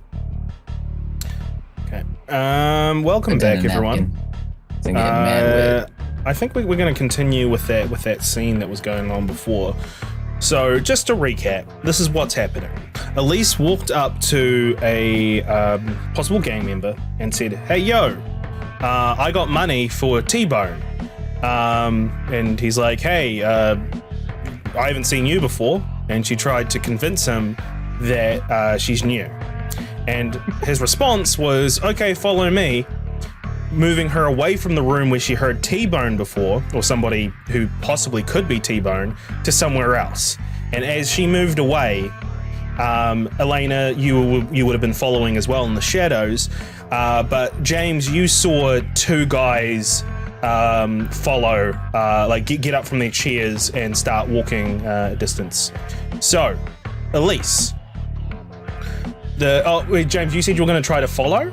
Is that correct? Yeah, I want to keep an eye on them, see what they're doing. So you're basically behind like a little barrier right now. So I'm going to say what you're doing is you're just following them behind the barrier, and you're not close enough so that you can directly intervene straight away, but you're close enough that you could just quickly jump over the barrier and just run at them if shit goes down. We'll say that. So the guy he will walk up to a door, Elise. He'll open it and he'll say, This is where he is." Okay. I'm going to. I still have presence up. I'm gonna go in. Yeah, I'm gonna go in. Okay. It's a very dark room where you are walking into. You walk into this dark room. Elena, what are you doing when you see Elise walk in this dark room? Can I use heightened senses for sight since it's very dark? It's too dark for my vampire eyes, right? I need to have heightened senses up. So I'm gonna put that up. You put it What up would you like as you me to roll? No, you don't have to roll anything. But Elena, you can probably sneak from the shadows to slip into the room if you wish to slip in after Elise, and nobody will notice you. Yeah, I'm gonna do that because I don't wanna. I'm not very useful, but I don't want to leave her alone in a dark room.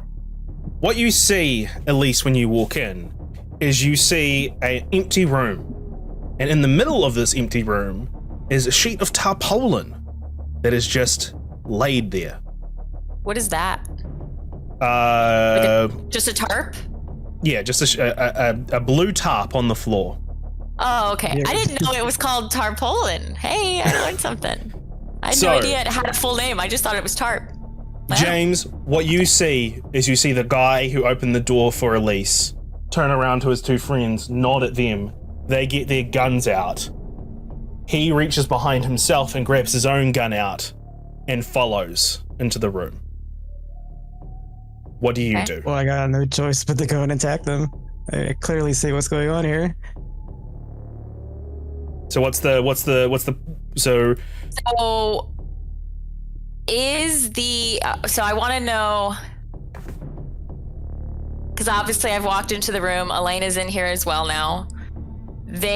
Are they just standing at the door, like all three of them? And so they're like the guy who led. Has anybody walked into the room with me yet? The main guy has walked in at this point, and he will have his gun out, pointed at you. So everyone has an action here. We're just gonna say what's your action? I'm gonna do rapid reflexes, and I'm going to grab the gun and try to grapple him. Okay. So that's what you're doing. So that I don't Elena, want him to.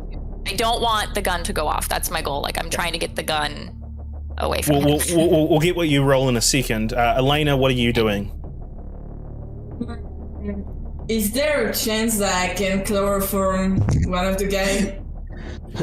There's only one guy in the room right now. The other two, we're frozen time right now. So the one guy has walked into the room. The other two are outside, and you're actually right behind this guy who's pointing a gun at Elise as she's slowly turning around. Chloroform that guy. Okay, that's what you're doing. James, what are you doing? There's the two guys who haven't exited the room. I'm just gonna hit him in the back of the head. With your fist, just like a quick bam. Yeah, well, I got my fist, so. All right. So first up, Elise, can you roll me a dexterity plus athletics plus your celerity rating? Elena, can you roll me a strength plus athletics plus 1 because you're stealth right now? So James? I'm doing. Oh, not bad. James, can you roll me a strength plus brawl, please, as you try to get one of the guys? Let me see what I got. Can't see my screen.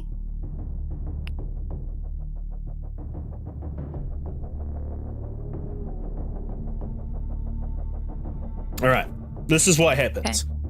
Elise, you quickly, in a quick flurry, you turn around, grab this guy's wrist, and just twist it and point it away.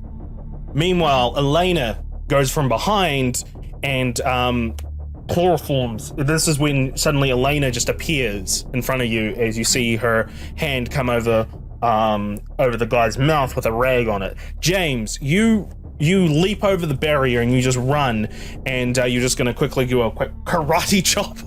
I'm guessing, is that what you're doing here? Just hit him in the back of the head as hard as I can. Yep. Cool. All right. So you hit the guy.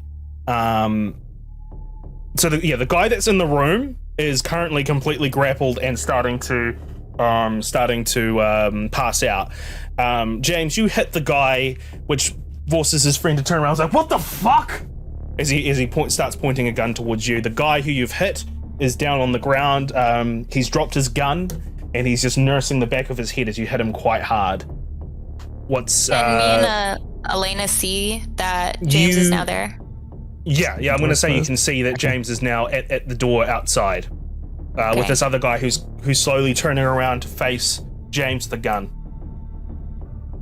Am I able to do rapid reflexes again in order to get the gun away from that guy? Yep. Give me an athletics plus an athletics plus dexterity, please. James, what are you doing? I mean, if we're on a balcony, right? I'd just push him off it. Oh, sorry, you're on the ground floor right now. Yeah, you're on the ground floor. Okay.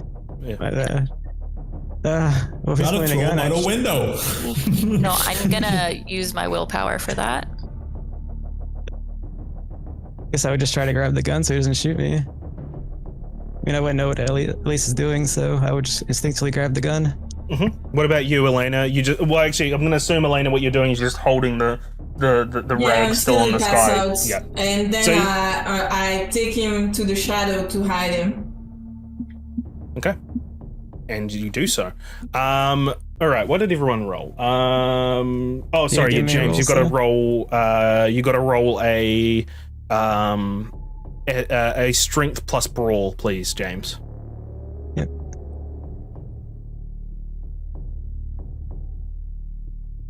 Good roll. All right. So this is what happens. It's kind of a tandem tag team kind of move. The guy's like, "What the fuck?" And sorry, you were going to try to grab the gun off him. Did you say, James? Or did you just gonna fucking punch him? I'd just take the gun. Okay. So, you go and grab him by his wrist, and he's about to pop off a shot when, because you're not quite got it out of the way, like you've just kind of grabbed the gun, you grabbed his hand, and you're just struggling at the moment, and he's about to pop off a shot when suddenly Elise comes in. And what are you doing, Elise, when you arrive to this guy as he's currently grappled? What's your intention here, I should say? My attention is not making a sound, not them calling for help. So I'm gonna get the gun out of his hand, and try to, like, I guess. I don't want to kill him. Well, can I take the gun and then feed on him? Yeah. Or is that too many? I'll say what happens is, instead of taking the gun, that was your initial intention, was to grab the gun, but you see that James has actually started to fight for the gun. So what you do is you just come up behind him, bite into him, which causes him to start going limp, and he drops. He loses his grip on the gun and drops it to the ground. Great. And we want to get the bodies. I'm going to say out loud, I'm like, guys, we need to get the bodies into this room before. At this point, the guy who was hitting the back of the head is like, "Motherfucker, what the fuck?" And he starts like swatting around at the ground, and he's just like, who the fuck are you? I'm gonna immediately. Just gonna knock him out. Yeah, I'm just gonna knock him out, like, with my boot. No rolls really needed for this. We're gonna make this very. We're gonna make this very easy. He's just like, "What the fuck?" And then that's when you come in with your boot, Elise, and just like boot him in the face, and he's out. Great. Okay, just take a body and drag it into the room. Guys, get these bodies into the room, please. How much hunger are you taking off, by the way, Elise? I can't take any more. I only have one. Okay. So I literally just bit into him because I knew it would subdue him. I'm not interested in. You lose your resonance, by the way. She didn't have a resonance. She didn't have a resonance. We decided that. Yeah, we decided I didn't have a resonance. Yeah. Okay. Yeah. So we'll just. Do you always gain a resonance from feeding, or do you only gain a resonance when you're looking for it? You didn't gain a resonance. Decides is the simple answer. I rolled a dice. I rolled a dice. You didn't gain a resonance. Cool. So we're gonna bring the bodies in. Yeah. Mm-hmm. And then you're inside the room now? Yeah. I'm like, okay, guys, the room where these guys were at is where I believe T-Bone is. So Well, can we tell that anyone has spotted what we've done or not? Do we hear any shouting or? I'm just gonna say, from just for the sake of ease, is that when this guy was leading Elise, he led her around a corner I mean, to he was where gonna another kill room me. was. He was gonna kill me, Yeah. so he probably also didn't want to do that. So you're out of sight of everyone who was, because there's about 2 more people who are still seated outside that room who were there before. Yeah. So there was about 5 in total, 3 left. Okay, so there's 2 still left. 2 people there. Yeah.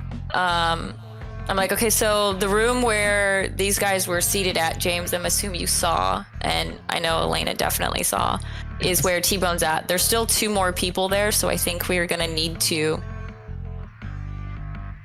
take them out. How do you guys want to do that? Like I don't know if, because clearly they suspect me. So if I go back up there, I'm afraid they're going to call an alarm. Oh, question. Is there like a window by any chance, like behind? Like, is there a way that we could like sneak into the motel room from behind and not straight through the front door? Because now we're in a room and I'm assuming all of them look the same. Yep.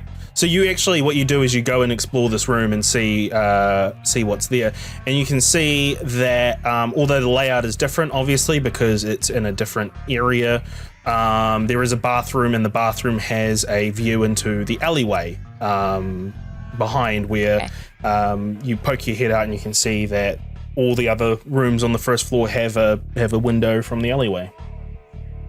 I'm like, okay, so guys, if I try to go through the front again, they're gonna immediately be suspicious.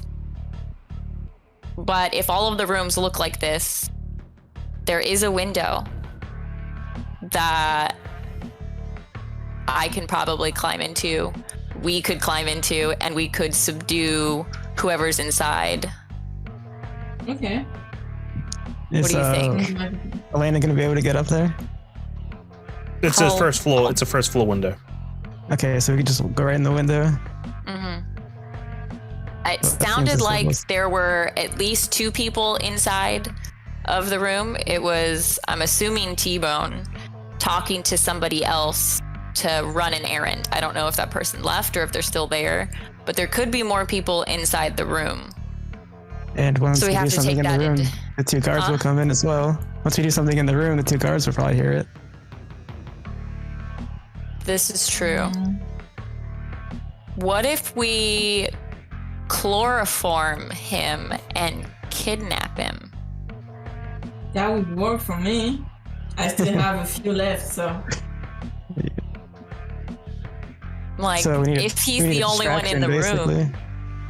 What's that, James? So we need a distraction to get 2 guards. Somebody goes through the window, chloroforms him, drags him out. Yeah, that's a great idea. James, So- you could be the distraction. No, I can use the Feral Whisper so I can call in all the dogs again and it's not Oh, Elise. you could bring the little doggies again. Yeah, whatever will answer, hopefully. Oh. Well, yeah, if they'll answer. Okay, so you'll bring the dogs. So I still need to drive the truck as well. I can drive. Oh, you can drive? I have, okay. I have the driving. I can drive. Okay, so I think we actually have a good plan for once. Instead of just flying by the seat of our pants. Okay, James, call your dogs to distract the guards. And simultaneously, me and Elena I'll boost Elena up first, and then I'll jump through the window if she needs help. And then Elena, our goal is to get T-Bone. Fuck. Okay. What if there's more than one person in there? And what if it's not T-Bone? We don't even know what T-Bone looks like anyways. Don't forget that. First of all, we don't know Make her have the wrong guy. I'm assuming they will have a presence, like they will have something I hope he's in a pimp suit. grim leader. You know? They did. Yeah, the only thing I got from him was he's a pimp. He might look like a pimp, the fur. What I heard what I heard was him asking for money. So, by the way, I'm gonna turn heightened senses off again because I don't want to like go out and like be blinded by like flashlight or headlights or whatever when I leave. So we're kind of really hoping that T-Bone is in this room and it's just T-Bone, because if it's T-Bone and a bunch of people, we're not going to be able to chloroform all of them. No, but what if can you request your dogs to attack people, James? Yeah, I can tell them do whatever I want, basically. Okay, so let's picture this. The dog distract the guards. James get in the room too after that with the dogs, and if there's many people, the dogs can just shut their head off or something. So basically, I saw the room from the front, you guys saw it from the back. Yeah. Exactly. Okay. Yeah. Okay. Let's do this. Many people. Yeah, even if there's not many see I'm people. gonna successfully call as well. First of all, you need to summon the animals, and then once the animals are there, then you give them a command. So, so first of all, we'll start off with that. Give me a charisma plus animalism, please. Oh, sorry. Give me a rouse check first, because you've got to rouse. Yep. Okay. Yeah, and then charisma plus animalism.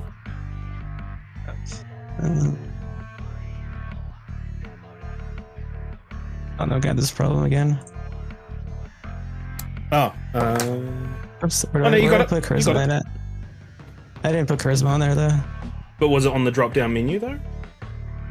No, I didn't see a drop-down. Oh, it has manipulation there. That's why. Do I put charisma in place of manipulation? Put charisma, yeah. Okay, let's try it again then. You had a good roll too. Yeah. Oh, well. Do I willpower reroll any of that? It's not just chihuahuas. Yeah, I'll roll. You can willpower 2 of them. Although I've never actually done that, so what do I press? WP reroll? Yeah. And just choose 2 dice. Same page. How many dice did it? It says 3. 2 is what you'll be able to reroll with this one, because it's only non-hunger dice that you can reroll. Nope. Jesus. Should have blood surge, Z. Blood surge. Success at a cost, then. Success at a cost. You both see James as he closes his eyes and uses the power of his blood to summon some animals to come and assist him. And you hear the pitter-patter of paws. Suddenly, because is the door to this place open? I'm guessing still? Yeah. It's still open. Suddenly, 3 chihuahuas come in. And they're just like... James, chihuahuas are not going to cut it. It doesn't always work like we wanted to. They can distract them. They can a distraction. Yeah, they can do something. I guess it is a distraction. It's just they're gonna step on them, and then that distraction will be over. I can hit them in the face for biting their ankles. Go on. We also have the gun as well. Don't forget they dropped the Chihuahua King. How much control do you have over these dogs? Like, are you able to issue like sentences? Like, are you able to say, "Hey, I need you to get these guards away from the front door," or is it just like one word command, like fight, or like sit? I will read exactly what it says. Exceed the roll, I believe. Yep. Simple communication requires no dice test. Persuading an animal to perform a service requires manipulation plus animalism. The difficulty depends on the task required. Having a bird keep an eye out on anyone entering a park at night is difficulty 3, while ordering an animal to defend a place with their life is difficulty 6. Okay. So it depends how complex this command is going to be. So, James, we need to get the guards away from the front door so that we are dealing with less people. Can you issue the command to the chihuahuas to get them away from the door? I imagine if they just start barking, it'll annoy the crap out of everybody. It might, yeah. And while that distraction is going on, you can still go through the back. Yeah. Like, you can get the chihuahuas to like bark at them and then back up, like pull them away from the door, just like keep barking at them to like follow. You know, like maybe that'll work. Oh, well, that's worth a try. Yeah, let's try. And if it all goes to shit, it all goes to shit. Like, you know. Don't forget, we still have the 2 guns in case anything goes really wrong here. Oh, there's 3 guns. 3 guns. Right? There's 3. Well, we better all take one. Just take a gun. I know you probably don't have a shooting ability. I don't either. We're taking guns. You're going to be in a smaller room, so. I'm going to search the bodies and be like, let's see if they have any knives on them. Or like switchblades or keys or anything interesting, money, whatever they have on them. You search over the 3 of you, I'm guessing. Or no, actually the 2 of you, because James will be busy relaying this order. So James, can you just give me a manipulation plus animalism, please? Yep. And the 2 of you are kind of looking through the pockets and whatnot of these 3 individuals. You find a wallet. You don't find any kind of. You find some keys. Cash. There's cash on them. Not a lot, I'm gonna take the cash. Take the cash. Cash is always helpful for bribing. Taking it. All of it that I can get. I'm gonna say between all 3 of them. God damn it, Aaron. Sorry. For fuck's sake. Between the 3 of them, it's equals a dot of resources between the 3 of them. So, as a group, you 3. As a group, you have a dot of resources extra. So,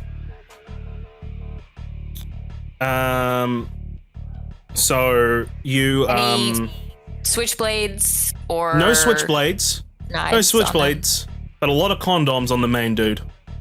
I don't want that. Oh, wow. No. We can make balloons. So we're taking the money and the guns. They don't have anything else. Do they have a key to the room by any chance that they were guarding? Yeah. So the main dude, he has like a key ring that has a bunch of keys with like different room numbers on them. Okay. I'm gonna be like, hey James, and then I'll throw the key at him. Like, Can you point out which key is to the door? I forgot. Please. Did I happen to see the door number when I was there? Okay. I'm gonna say I'm going to take the correct key off of the key ring and give it to James. Okay. I don't know that he can't read, but like he asked me to do that, so I'm gonna do that. Yeah, the wise. James, can you give me that manipulation plus animalism, please? I already did. It's there. Oh, did you? Oh, you did. 2. Sure. Okay. So what do you say to them? These dogs. I say just run up at them and start barking. Okay. They not. They. You don't have to make barking noises. It's okay. You can just be assumed. So when he gives that command, I'm gonna be like, okay, James. When you think it's that has dogs in it. What? I didn't hear you. Nothing. Sorry. Okay. I'm gonna tell James like, okay, when you think it's appropriate, like when they move away from the door, or if they're not moving away from the door, we'll need you to like probably come through the door if you hear anything, All right. like gunfire, and then I'm gonna me and Elena are gonna go out the back. I'll be like, let's go, Elena, let's go through the back way to the room. Cool. All right. So you 2 are gonna go there. Sorry, I was completely distracted. What did you say? Sorry, Rachel. What did you say to James? I told him that when the dogs get the guards away from the door, to come through the door. Okay. I said, if they don't get them away from the door, we're gonna need you to come through the door anyway. If you hear gunfire, if you hear some shit go down in that room, we need you to like come through anyway. So first things first. Elena and Elise, you 2 go out of the window in the bathroom to go in the alleyway, and you get to the room of where you believe T-Bone might be. How are you gonna break in here? It's a closed window. Is it glass or is it that plastic? Because sometimes like motels have that. It's glass. It's glass. It's glass. I'm gonna try and just break the lock. Not break the glass, but like break the, like strong enough to just break the lock and open the door. I'm hoping. That's right. You've got without you've breaking got, the glass. Yeah. Okay, give me I have a question. Yeah, sure. I have 3 on craft. Can craft a lockpick or no? Yeah, okay. I'll allow it. I'll allow it with some of the bits and bobs you've got in your pocket. Give me a craft plus intelligence, as Elise is kind of monitoring this window. And while that's happening, 2. Okay. While that's happening, James, you're keeping an eye out the front. You see the 3 chihuahuas just run out to the 2 guys there, and they're just like, and the 2 guys are like, what the fuck? Who's left their fucking chihuahuas here? And they start going up to the chihuahuas. And you did order them to like back away and like just lead them away. Was that correct? Yeah, I think our plan's good. I would do that. Okay, cool. They don't do that exactly. What they do is they circle around and sort of make the 2 kind of go, what the? But these 2 are clearly still in front of the door, though they are distracted by these 2 chihuahuas that are just running circles around. Well, sorry, these 3 chihuahuas that are just running circles around them. With your 2, I'm going to say you don't make a lockpick, but you make something that you could possibly use to lever the window open to make this a little easier for Elise. So Elise, can you give me a larceny plus composure, and then add in +1. Okay. Where is that? There it is. Composure +1. Okay. No, I'm gonna use a willpower and reroll 2. You hear the barking at this stage from the front. 2. So I got a 2. Okay. You try to lever the window and the little device you have snaps. So you're like, fuck it, might have to use my hands, which might be a little bit louder, but strength plus strength, please. Okay. I'm gonna blood surge. Okay. So I need to do a rouse check, right? Yes, rouse check.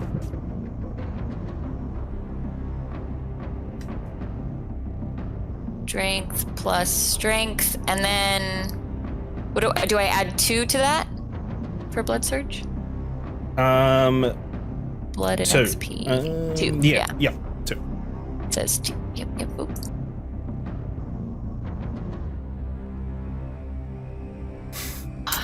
Not very much. Can I do a willpower on that, or you can willpower 3 because of I them. did? Okay, I wasn't sure if blood surge did that. I have plenty of willpower, so I might as well freaking use it. I never use it. All right, so I'm gonna do 3. 3 successes. Okay, so I got a 3. You're able to get your fingers under the window, and you manage to pull the window open, snapping the little locking mechanism inside and pulling it and holding it open so that Elise can go in and then you can go into the bathroom. You mean Elena? I'm holding the window open so sorry, Elena can my go bad. in first. My bad. Yeah, we both have yeah. E names. Yeah. Yeah. Here's my Yay, headphones just aside. Hang on, give me a sec.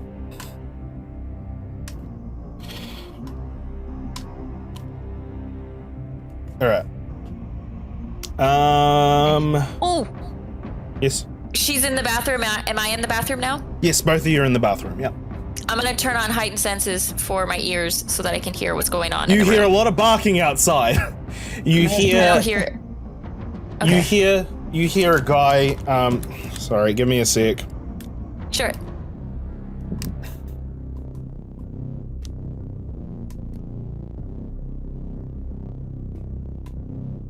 All right, we're good. All right. You hear a guy say, Lawrence, go outside, check what the fuck's going on with those dogs. James, as you're peering around the corner, you see another guy exit the room that Elise and Elena are hopefully in, and he's looking at this whole scene. He's like, "Yeah, these fucking chihuahuas! They just came and what the fuck?"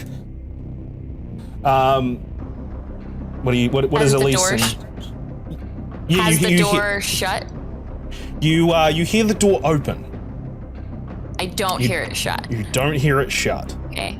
I'm gonna turn to Elena and I'm gonna whisper like very low, like, it looks like T-Bone just sent somebody outside. However, the door is still open. So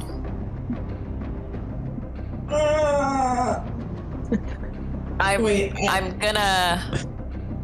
like, our goal here is to just get T-Bone. That's it. So you are going to chloroform T-Bone and get him to the truck as fast as you possibly can. If that's through the front door, if that's through the window, however you have to do it, just chloroform him and get him to the truck. I am going to just like peek out of the bathroom. Like, I'm assuming the bathroom door is like closed or like mostly closed. It is closed. It is closed. And I don't know the exact layout of the room, but I'm gonna like peek. Can I see anybody? What you see when you just open the bathroom door a crack and try to peek into the room, what you see is a bald, dark-skinned man with tattoos covering his very muscular arms, and he's wearing like a sort of white tank top, and he's looking away from the bathroom right now, kind of looking at the door. He's like, "What the fuck is going on?"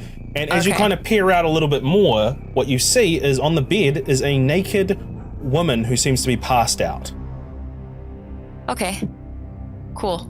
And I'm just gonna look back at Elena, and I'm gonna point, and then I'm gonna open the door, not slam it, but I'm gonna open it. I'm gonna use rapid reflexes to shut the front door, so that he is now in here alone. The door is shut, and then I'm hoping that Elena understands that me doing this is, and me leaving is get him out. That bitch. Yeah. Okay. So that's what I roll? Okay. So we'll get to that in a second. First, James, as you are monitoring the situation, you suddenly see Elise just appear at the front, outside in the front door, and closing the door behind her. The three of them turn, they're like, "What the fuck?" Do you do anything? What do the two of you do during this moment? I think I would just walk up to them and say, "What's up with these dogs? What's going on?" That's kind of brilliant. One of them will turn to you and say, "Stay back! Who are you?" As another one looks at you, Elise. Two of them have got their attention at you, James. Wait, I already shut the door. I'm inside the room. Oh, sorry. I thought you meant you were going to go outside. I thought you meant you were going to go outside. I'm inside the room. Me and the three guards. Holding the door shut. Yeah, sorry, it's that whole thing. James out there. Okay, that whole thing doesn't matter. Sorry, You don't. I wasn't specific. I was locking me, Elena, T-Bone, and the woman in the room. I was trying to separate us from them. Okay, sorry. All right. Rewind a little bit. James, you don't see anything out of the ordinary that much. The door just closes. They don't seem to notice that much. They're just busy with the chihuahuas. So, what happens instead is, Elena, I need you to roll me a dexterity. Okay. Plus stealth. Or composure. Actually, we'll go composure plus stealth. But, and give me a +1 because this guy's currently looking away from you. And he just sees you, Elise, as you close the door. He's just like, "Who the fuck are you?" I got a 2. 2. You could use a willpower if you wanted to re-roll one.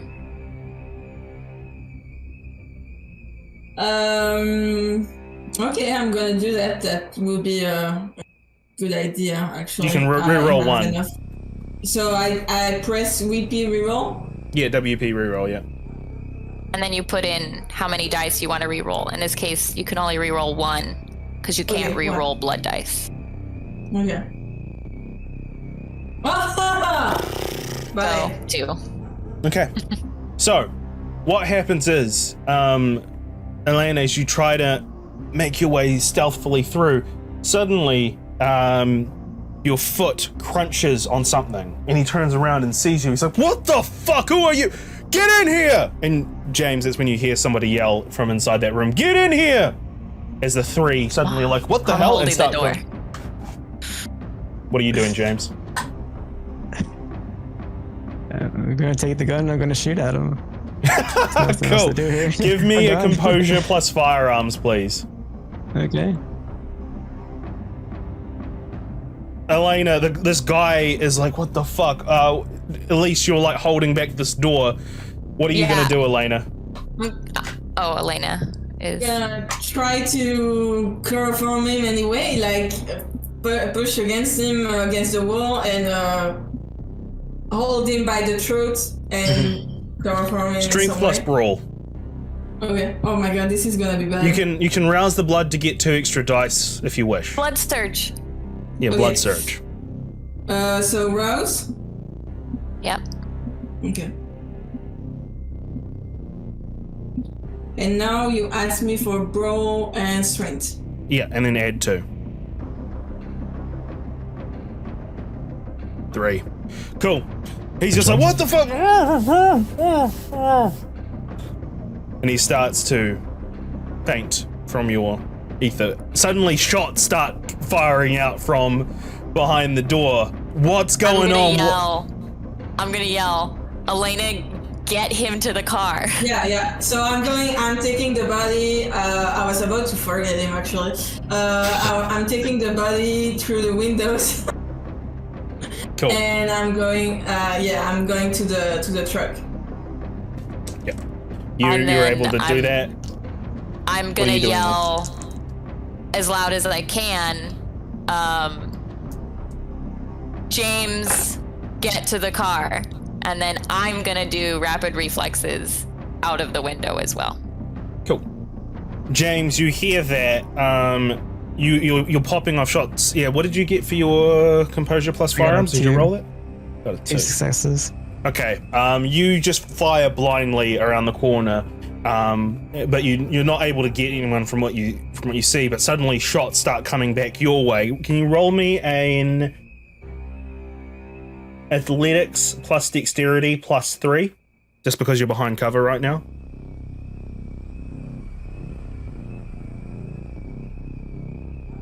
Yeah. Shots are fired back. You hear, "Quickly run!" And we're gonna say all 3 of you get into the pickup truck and drive off with this knocked out man who's hopefully T-Bone. Hopefully T-Bone. I mean, he seems to be in charge, so. Yeah. And with that, we're gonna cut from the scene. And I apologize for taking so long to get back to you, T.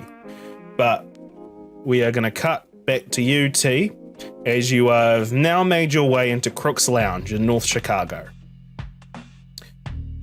Ooh-wee. As you walk in, it's the bar itself is down a set of stairs. It's like more of a lounge than a pub or anything like that. As you go down the stairs and open the door, you see a number of shift workers having a beer, playing pool, and watching a boxing match on an old CRT monitor. You look over, you see a bored, middle-aged bartender cleaning a mug, and he glances at you, giving you a sort of nod of like, "Welcome in." But you're not looking for this person, obviously. You're looking for somebody in particular. And in fact, you do. You spot Bill, who is sitting at a back table watching the boxing from a distance. He immediately sees you and ushers you over. Before that, I'm going to go to the bar and I'm going to get 2 drinks, and then once that's done, I'll walk over to Bill. What drinks? I think Bill's a whiskey man. I'll just get the same. It doesn't really matter to me particularly. you head over, and he just says, I haven't seen your face in a while, T. Jesus, sir. And I sit down beside him. He looks down at the whiskey, he's like, good man. Takes the whiskey, starts drinking from it. Well, usually you come here when you've got a bit of an issue, so... How can your brother Bill help you? I've always got a fucking I've always got a fucking issue, lad. Always. Sort of just like, sit like this, particularly. As you sit and allow the silence to sit and ruminate for a while, he takes a drink from his whiskey, just watching the boxing, and he's just like, well, usually when you got a problem, you've got to actually, vocalize what it is. Otherwise, I don't know how the fuck I can help you.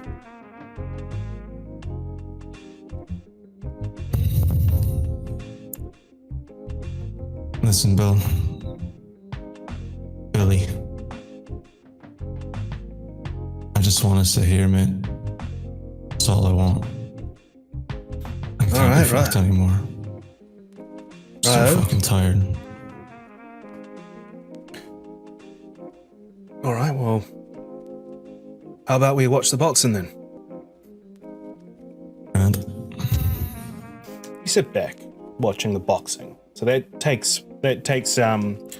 happens for a small amount of time, before eventually, Bill finishes his whiskey, and he looks over at you, sees that you've still got your whiskey there, and he's just like, well, don't know about you, but I could do with another. So he stands up, makes his way to the bar.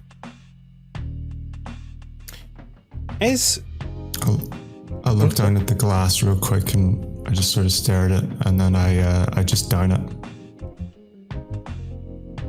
You're going to blush of life so that you can hold it down, because you're going to spew this back up immediately.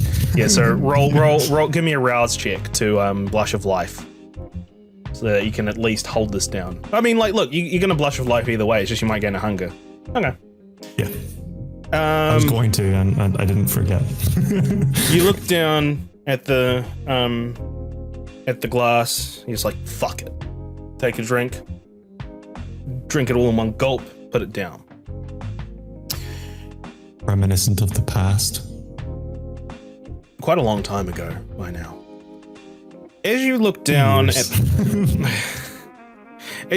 the glass, just looking at the water, the whiskey as it trickles down the side of the tumbler, you look at it and you're just like, it's moving very odd.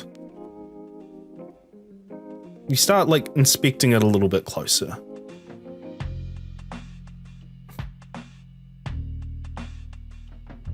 Do you see scales in the droplets?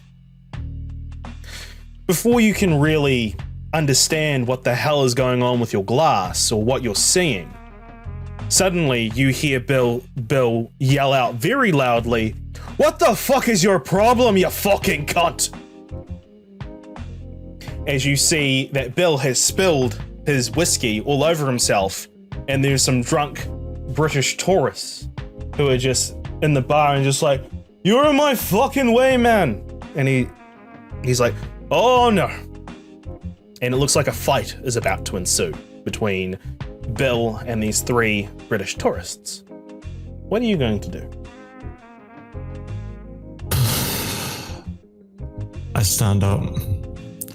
I pop a little bit of presence or awe, and I'm gonna just walk over and put my hand on Bill's shoulder. Did you see what those fuckers did? It's not worth it, Bill. Just fucking leave him, man. I'm gonna try and persuade him with that, by the way. Yeah, I mean, you don't have to roll a persuasion. He likes you well enough that you with the persuasion, with the presence is enough for him to go, fine, fuck you then. I'll fucking drown in the Lake Thames, you fucking piece of shit. And he's like, "Oh, can I get you another drink? Because I need to get another fucking drink." Nah, man, I'll get you two if you want. Hey, all right. Goes back to the table. So you grab two more drinks. Oh, so you sit back down. The drinks, yeah. Yeah. Sit back down with the drinks, and he's like, look, I understand that you want to just sit in silence and not really worry about what's going on, but I mean, you're worrying me, buddy. You've never been like this.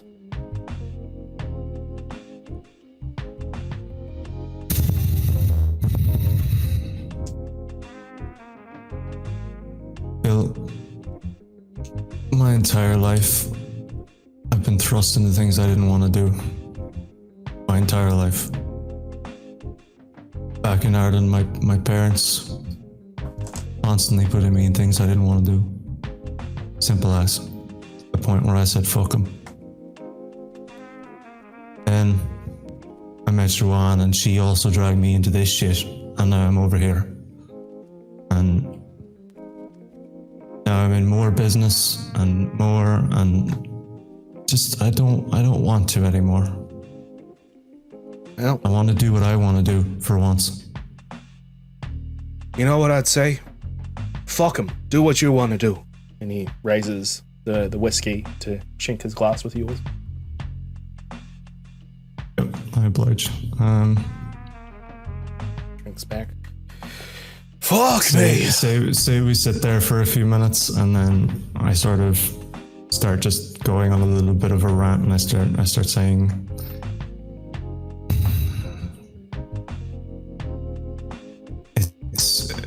it's difficult to explain, but I've been thrust into a role with this fucking ignorant little cunt, and everything that he does in the future or the rest of my life is going to affect me.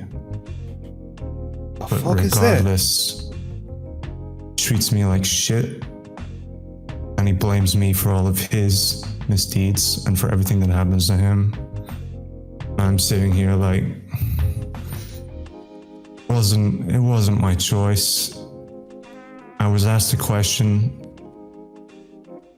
on whether to, let's say, mentor him, and I took that upon myself. So that's fair, I suppose, but I don't understand how I'm supposed to babysit him all the time. I just don't. Bill mulls that over, and he just says, well, I've got to assume that's a job or something like that. Just fucking quit, man. That's what I say. I can't. It's like What being are they gonna do? a fucking bird and knocking her up. It's like I'm stuck with the kid. Oh, fuck. Can't just leave the kid. Can't just leave the boy. Well, And now he's off on his own. God knows fucking where.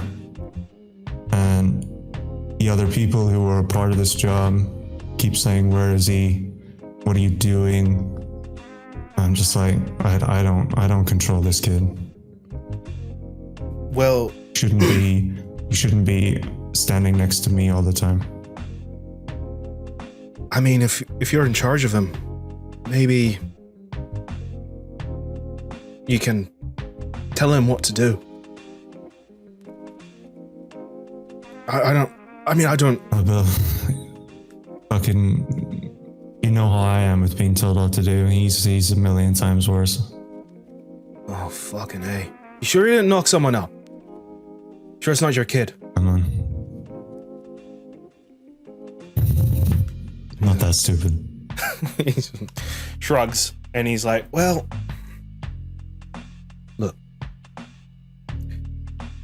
you gotta tell him who's the boss here, right? You gotta lay down the groundwork. Tell him you're in charge of him, and whatever he does reflects badly on you. And you gotta make him understand that you're not gonna stand for his fucking bullshit anymore. Us kind of people, we stand up to those who try to thrust bullshit our way. And if he doesn't listen, fucking punch him in the face. He solves things, I would say.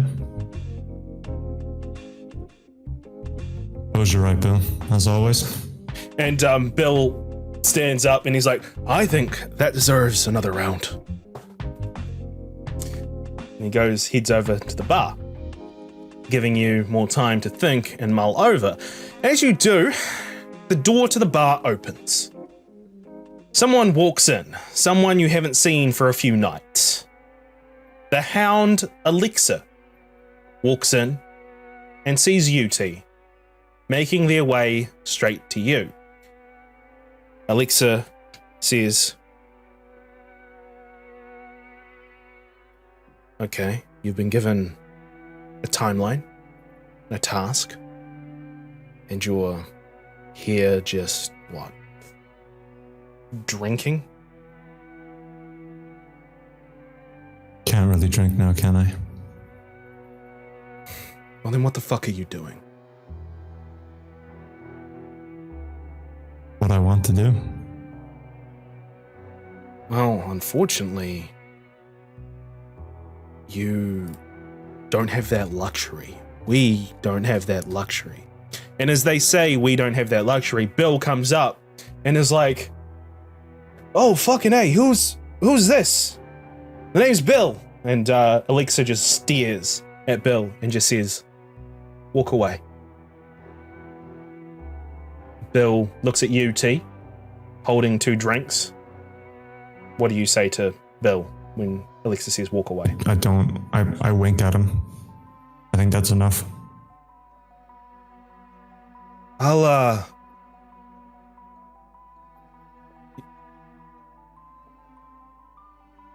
All right. I got the boxing match over there. I got 2 drinks. I'll just be at the bar, T, if you... He sort of lets that sentence trail off, letting you fill in the blank. And he makes his way to the bar. Alexa sits down across from you and says, where is your coterie?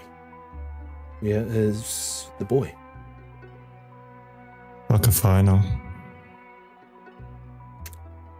Fuck's sake. Keep in mind, I haven't looked at her once, by the way. I'm just sort of like looking straight ahead. And if she's sitting in front of me, I'm looking past her and not really caring.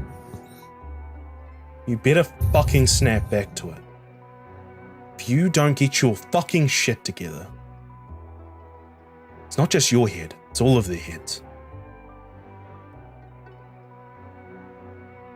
Would you be surprised if I said I was the only one who knew that?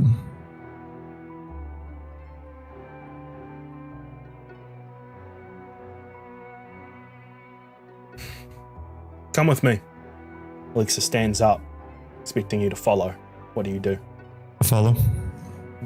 Not an idiot. As Alexa walks out, you see Bill kind of looking at you, following you, and just like, he kind of motions, do you want me to follow? I wink at him again. I think that's enough. He's just like, just a little smile and a wink. I think he knows. He shrugs, downs another whiskey, and then just continues watching. Alexa will take you outside, and Alexa will say, okay, T, we're gonna go for a walk. Help clear your head a little bit, I think, because you seem to be thinking about shit you don't have time to think about right now. And I can't afford to be following around on leads and then suddenly hear that one of the coterie that has been assigned a task is just sitting in a bar. So I can't afford to just come and pick you up whenever I have to. So come on, let's go. Sure. Follow. Okay. Okay. So, do you say anything as you are walking? with Alexa and with anyone who I'm gonna warrant as powerful as her, I'm gonna take the rule: don't speak unless spoken to. Okay. So, you don't know where the boy is that you've taken charge of. You don't know where your coterie is. Explain. Few ideas.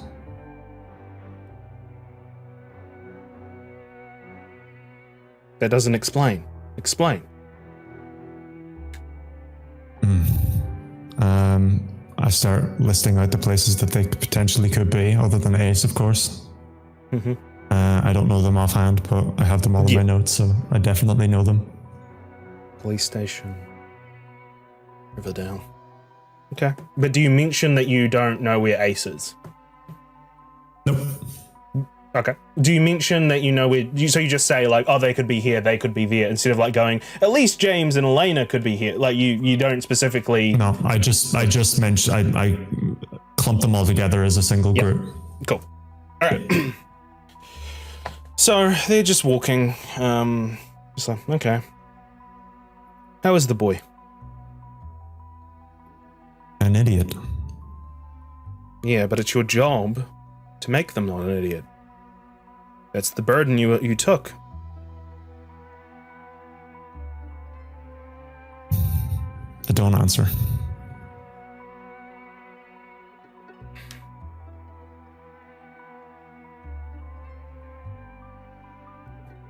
You walk for a little bit longer. Listen, T, you might not know it, but things in the city are very precariously balanced, let's say, at the moment. It's on a tipping point to complete chaos.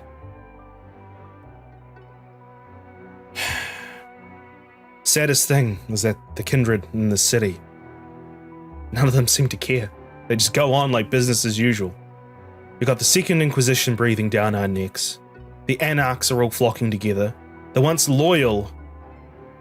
once loyal to Prince Jackson have found those loyalties under question with allowing the La Sombra into the city. And then there's the death of Damien. Chaos is coming and nobody's acting like it. So, I need people I can rely on. And when I saw you that night, when I saw you at Chicago University, do you know why I didn't say anything to Damien?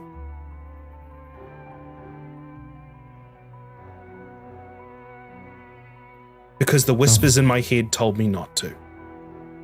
And I tend to listen to those whispers, just like you. And I'm starting to feel like the whispers leading me down somewhere that I shouldn't have gone down. Hell, if I'd told Damien about that, then he probably wouldn't have been in the basement during the explosion. We would have been dealing with you, so he still would be around here.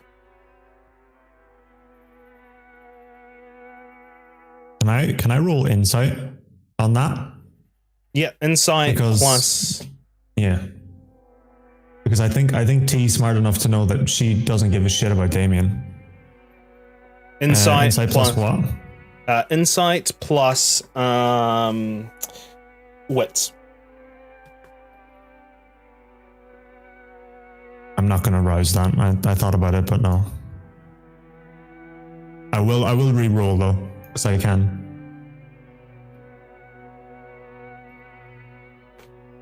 Sure, that's better. Give me a sec.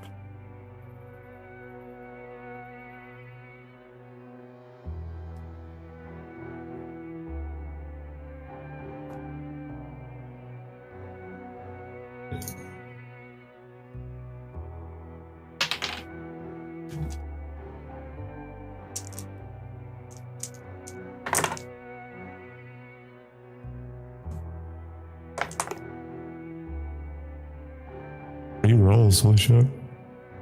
Oh, not very fun. Okay. Alexa's a little bit of a, let's just say a stone wall. You can't really read much off them. Yep. So, yep. You can't really read much off them other than the fact that they are somewhat upset about the direction of the city at the very least and what's happening. Okay. And Alexa says, "Look, I trusted in you that night, so I need to know that that trust isn't misplaced."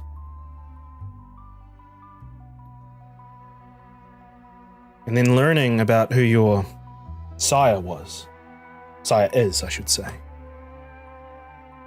A lot of pieces don't make sense. It never does for us, does it?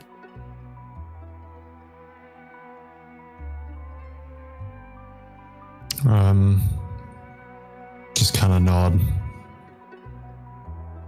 It's like a melancholic nod.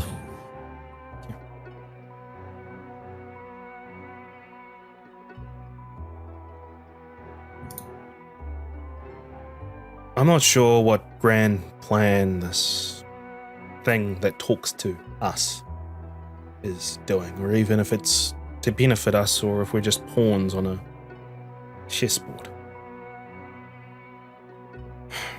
That's all I know how to follow. And it's telling me right now to trust you. You need to give that back.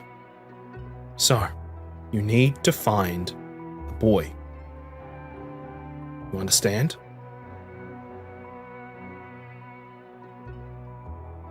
You need to put all this shit aside.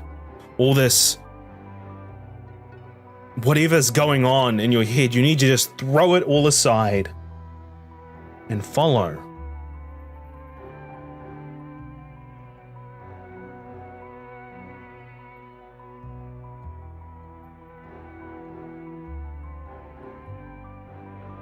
Do you see?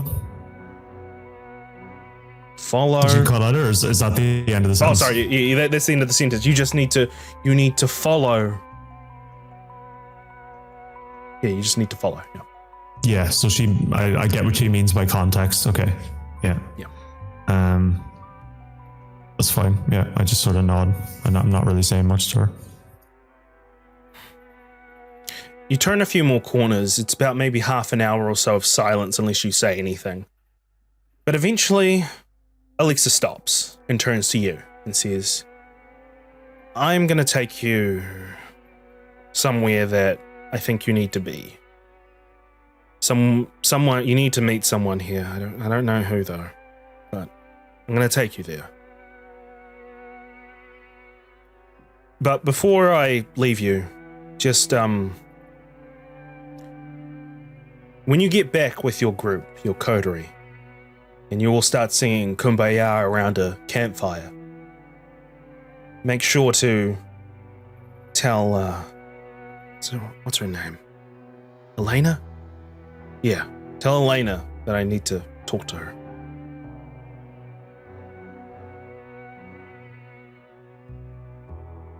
Okay. And they'll continue leading you around until eventually you arrive at a club. And the club is called the Succubus Club. Alexa will just turn and say, "This is where I leave you. Can I trust that you're not going to stray out of your path?" I nod. Good. This is the Succubus Club. It's a club that many of our kind go to, mainly from the Camarilla. So I'll leave you here. I don't know who you need to talk to, but I know someone in here. You're meant to meet someone here. I just know it. But remember, you're in the House of the Roses. Don't let their beauty pull you in. They all have thorns.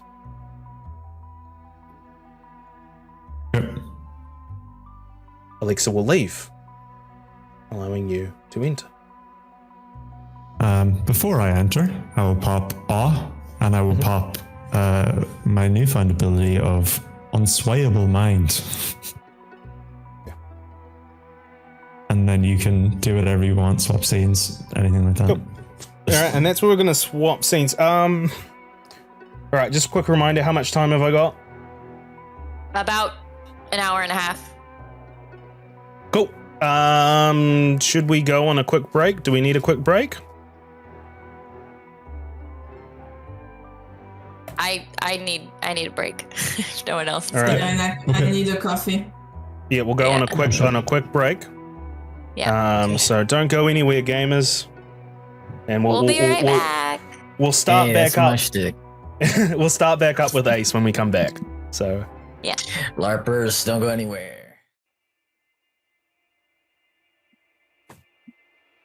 And we are back.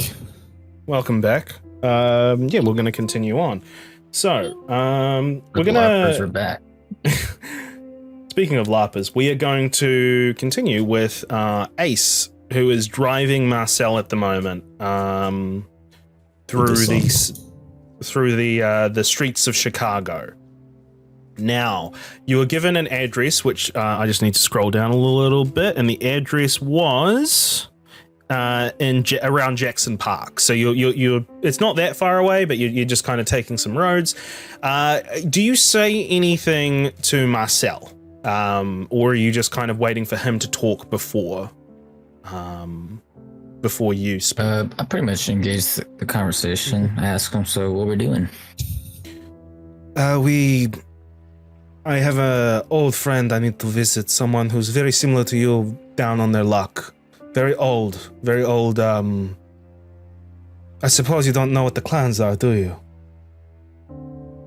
I don't know anything. Well, okay. There are about 12 to 13 clans of vampire. I don't know if you know what one you belong to, but this one is from a clan called the Bruja. They're basically warriors, philosophers. Quick question about these clans. Are they like teams where you kind of join up with that clan and you stick by them? You know, to dig it Yes in, and or- no. Yes and no. I mean, they've all got their eccentricities. They've all got their own baggage, their own history. But, I mean, the best advice I could give you is not to trust fully in anyone. Because at the end of the day... like yourself. Yes, you shouldn't be trusting me. Good thing I'm in the car with you. Cool. The point is, you shouldn't fully trust in anyone other than yourself. But Right. your question was whether or not these clans grouped up together. No, yes and no. Sometimes they do, sometimes they have an affinity with one another. But more often than not, there's these things called coteries.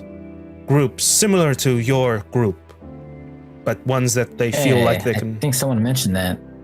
Yes, it's like a group of people, a group of kindred working for a same goal. Do sometimes they have coteries, just a bunch of people that don't know how to work together and just a group of assholes, and He laughs, or and he is it says, like actually planned? he laughs, and he just says, all the time. They never, No, okay. if you get along too much with another vampire, then that means that they're probably trying to pull one over on you. At least in my experience. Right. Thanks for that advice. But anyway, we're visiting an old Bruja. Who's someone who's down on his luck, similar to you. I've got some stuff I need to talk to him about. But that's what we're doing. You've got a lot of questions, I assume, so go ahead, ask away. It's like I don't even know. It's like going to like Baskin Robbins. You know what Baskin Robbins is? I'm afraid I'm not from the United States, and I was turned quite a while ago, so I'm... Yeah, poor analogy, whatever. Just a lot of questions, a lot of things I gotta ask. I don't even know where to start. All right, so since I'm not from I guess I'm not from a clan, or I don't know what clan I'm in. What does that mean to me? It means that you'll be hated by many of those who toe the line. You'll be hated because you're an outsider. Because they don't understand you. And I am sorry about that, my friend. Yeah, that makes sense. If it's any consolation, I don't hate you. Oh. Well, I guess I you're just the strongly first, dislike you. Because you're the first, because my whole coterie is just a bunch of assholes. One of them he doesn't really talk much, but he's probably an asshole.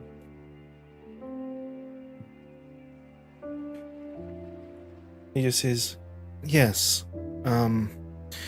You'll also find, to be devil's advocate, that they're under a lot of pressure right now because of what the prince has wrongfully asked for them to do, in my opinion anyway. I've been talking with Prince Jackson. He's very busy these nights, unfortunately. But I've been talking with him to maybe, I don't know, what's the word? Soften the blow? What do you mean by that? To, not be so hard on you. He's very he's very sad because Damien, the guy who died, the sheriff, he was like a son to the prince. Okay. Well, I'll admit I was being a bit of an asshole to him. I mean, to be fair, I kind of got kidnapped, and also I got turned into a fucking vampire. But yeah, it evens out. But he's still an asshole. But okay, I get it. I'll try not to. There's rules, right? I'll try not to be like them, asshole. So I'll just try to. Try to be the yellow, green, and white. All right. I see what you're saying. I'll put it simply.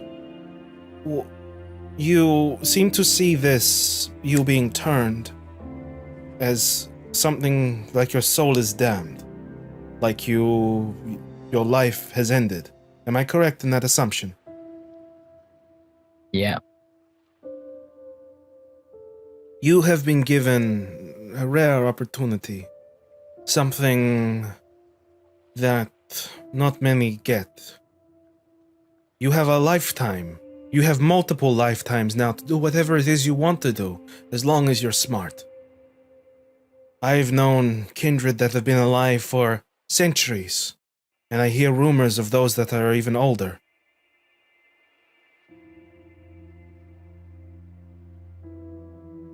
So the question is, Ace, what is it that you want? There.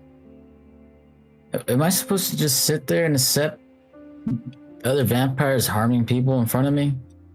Am I supposed to just let that happen? Unfortunately, it's part of our nature to harm sometimes. There are some true monsters out there. I can point you to a few of them. But if what fills your soul is hunting those down that are the truly monstrous, that are the true monsters here, well, Prince Jackson, he's in charge of the Camarilla, and that is what they do at the end of the day. They maintain law, order, make sure that those who are truly monstrous don't roam the streets. You work your way up the political ladder. I can guide you, assist you. You could be a hound like, you met Alexa, didn't you? A psycho, yeah. Yeah. Well, that's their job, is to maintain that no one truly monstrous is out here in the world. Because whoever's truly monstrous is a danger to us and our sacred masquerade. So although not everyone will have altruistic reasons like yourself, everyone has the same goal in a way, if you get my meaning. Alright.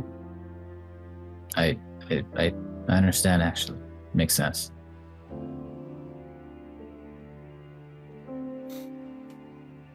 So, you didn't answer my question, or maybe you did, but you walked around it. What is it you want, Ace? You have a lifetime. You have the end of time to do whatever it is you want. What do you want? Kind of a big question. Not really sure how to answer it. But, how do you eat a whale? One bite at a time. Guess I'll just deal with what's in front of my plate right now, and I'll figure it out from there. And what is it that's in front of your plate right now, Ace?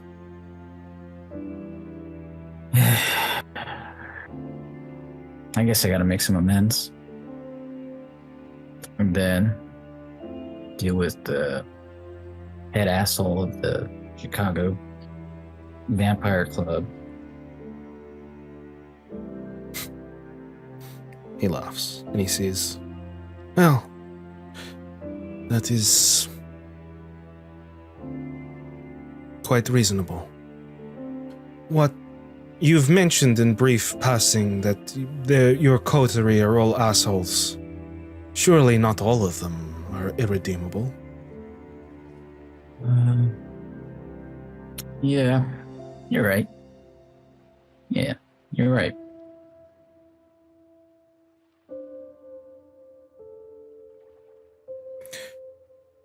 Important things that you need to understand. You are starting at the bottom of the bottom. Nobody knows who your sire is. You were abandoned. They don't know who your clan is. But you need to take that in stride. You also need to obey the rules. There's the obvious one that I've mentioned many times, the Masquerade. There are plenty of other rules, but one of them is to respect those who are in positions of authority, even if you have to wince by kissing their asses.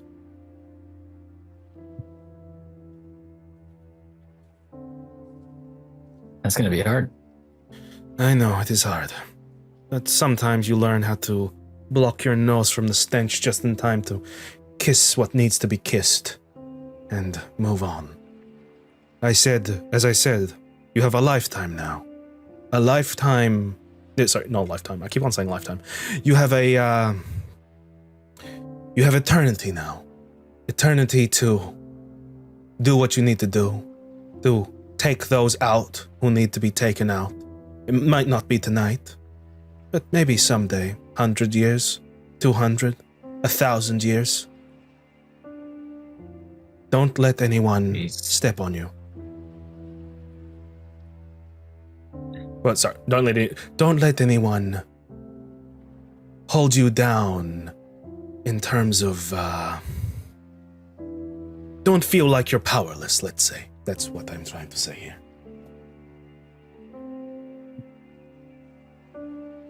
It's got a lot of proof. It's never like I'd never had my back against the wall my entire life, so. Alright. Thanks, Marcel. Finally, someone competent I could talk to. Anytime. You also mentioned about groups of like clans grouping together. As I mentioned, they butt heads quite a lot, don't get along all the time, but there are other things you can look into. Are you a man of religion? Not really. Not many are, especially when you're damned, but there are a few religions within our society. Perhaps there you can find solace.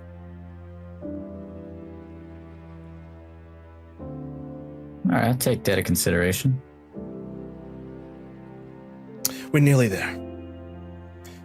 Any final questions before we move on? Oof. I have questions. Wow. Still got 1,000 more, so. Start with the one at the forefront of your mind.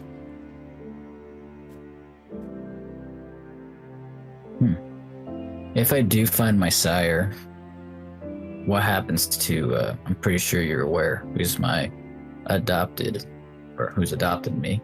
What happens to them? Depends on what happens to your sire and who your sire is. Because as soon as they find out who your sire is, there'll be a trial. And depending on who this person is, they may have their heads cut off, or they may be forced back under you. But if you're asking about your adoptive sire T, he will be fine. Good to know. That's all for now. Cool. And with that, we are going to cut to James, Elise, and Elena as you're in the pickup truck. You've just literally picked up this dude. He is passed out in the back.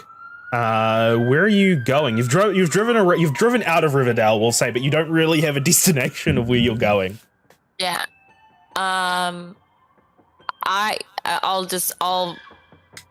Who here lives in a secluded place that if we decided to get rough with this guy would not hear anything?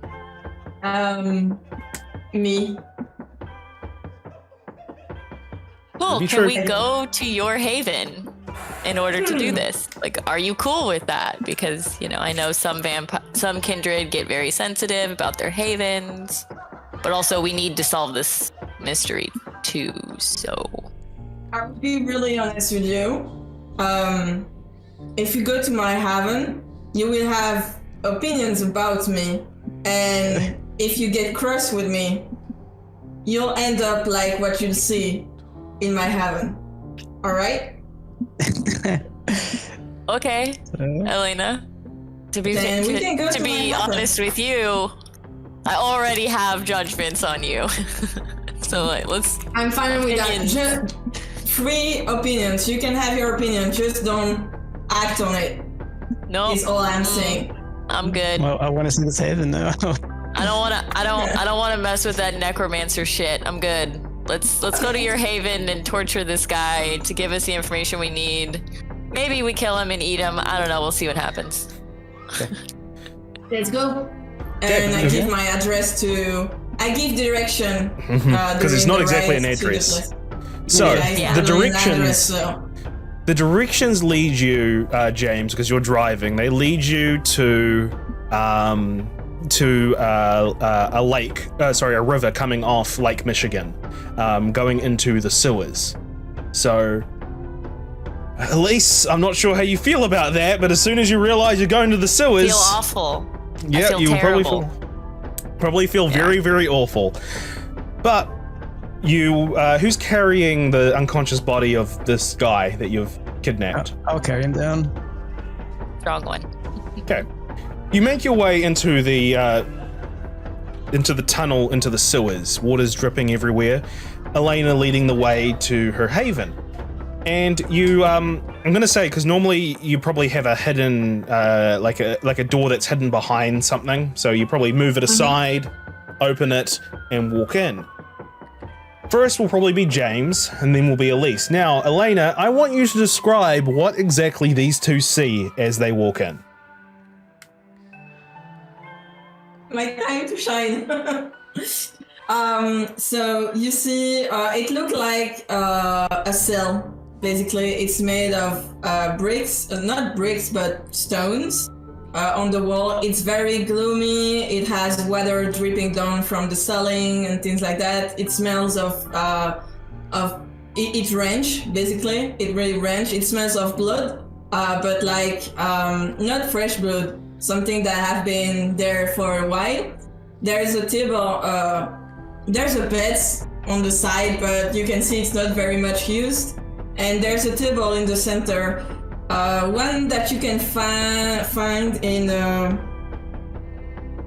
the room where you put dead people in hospital. I forgot the name.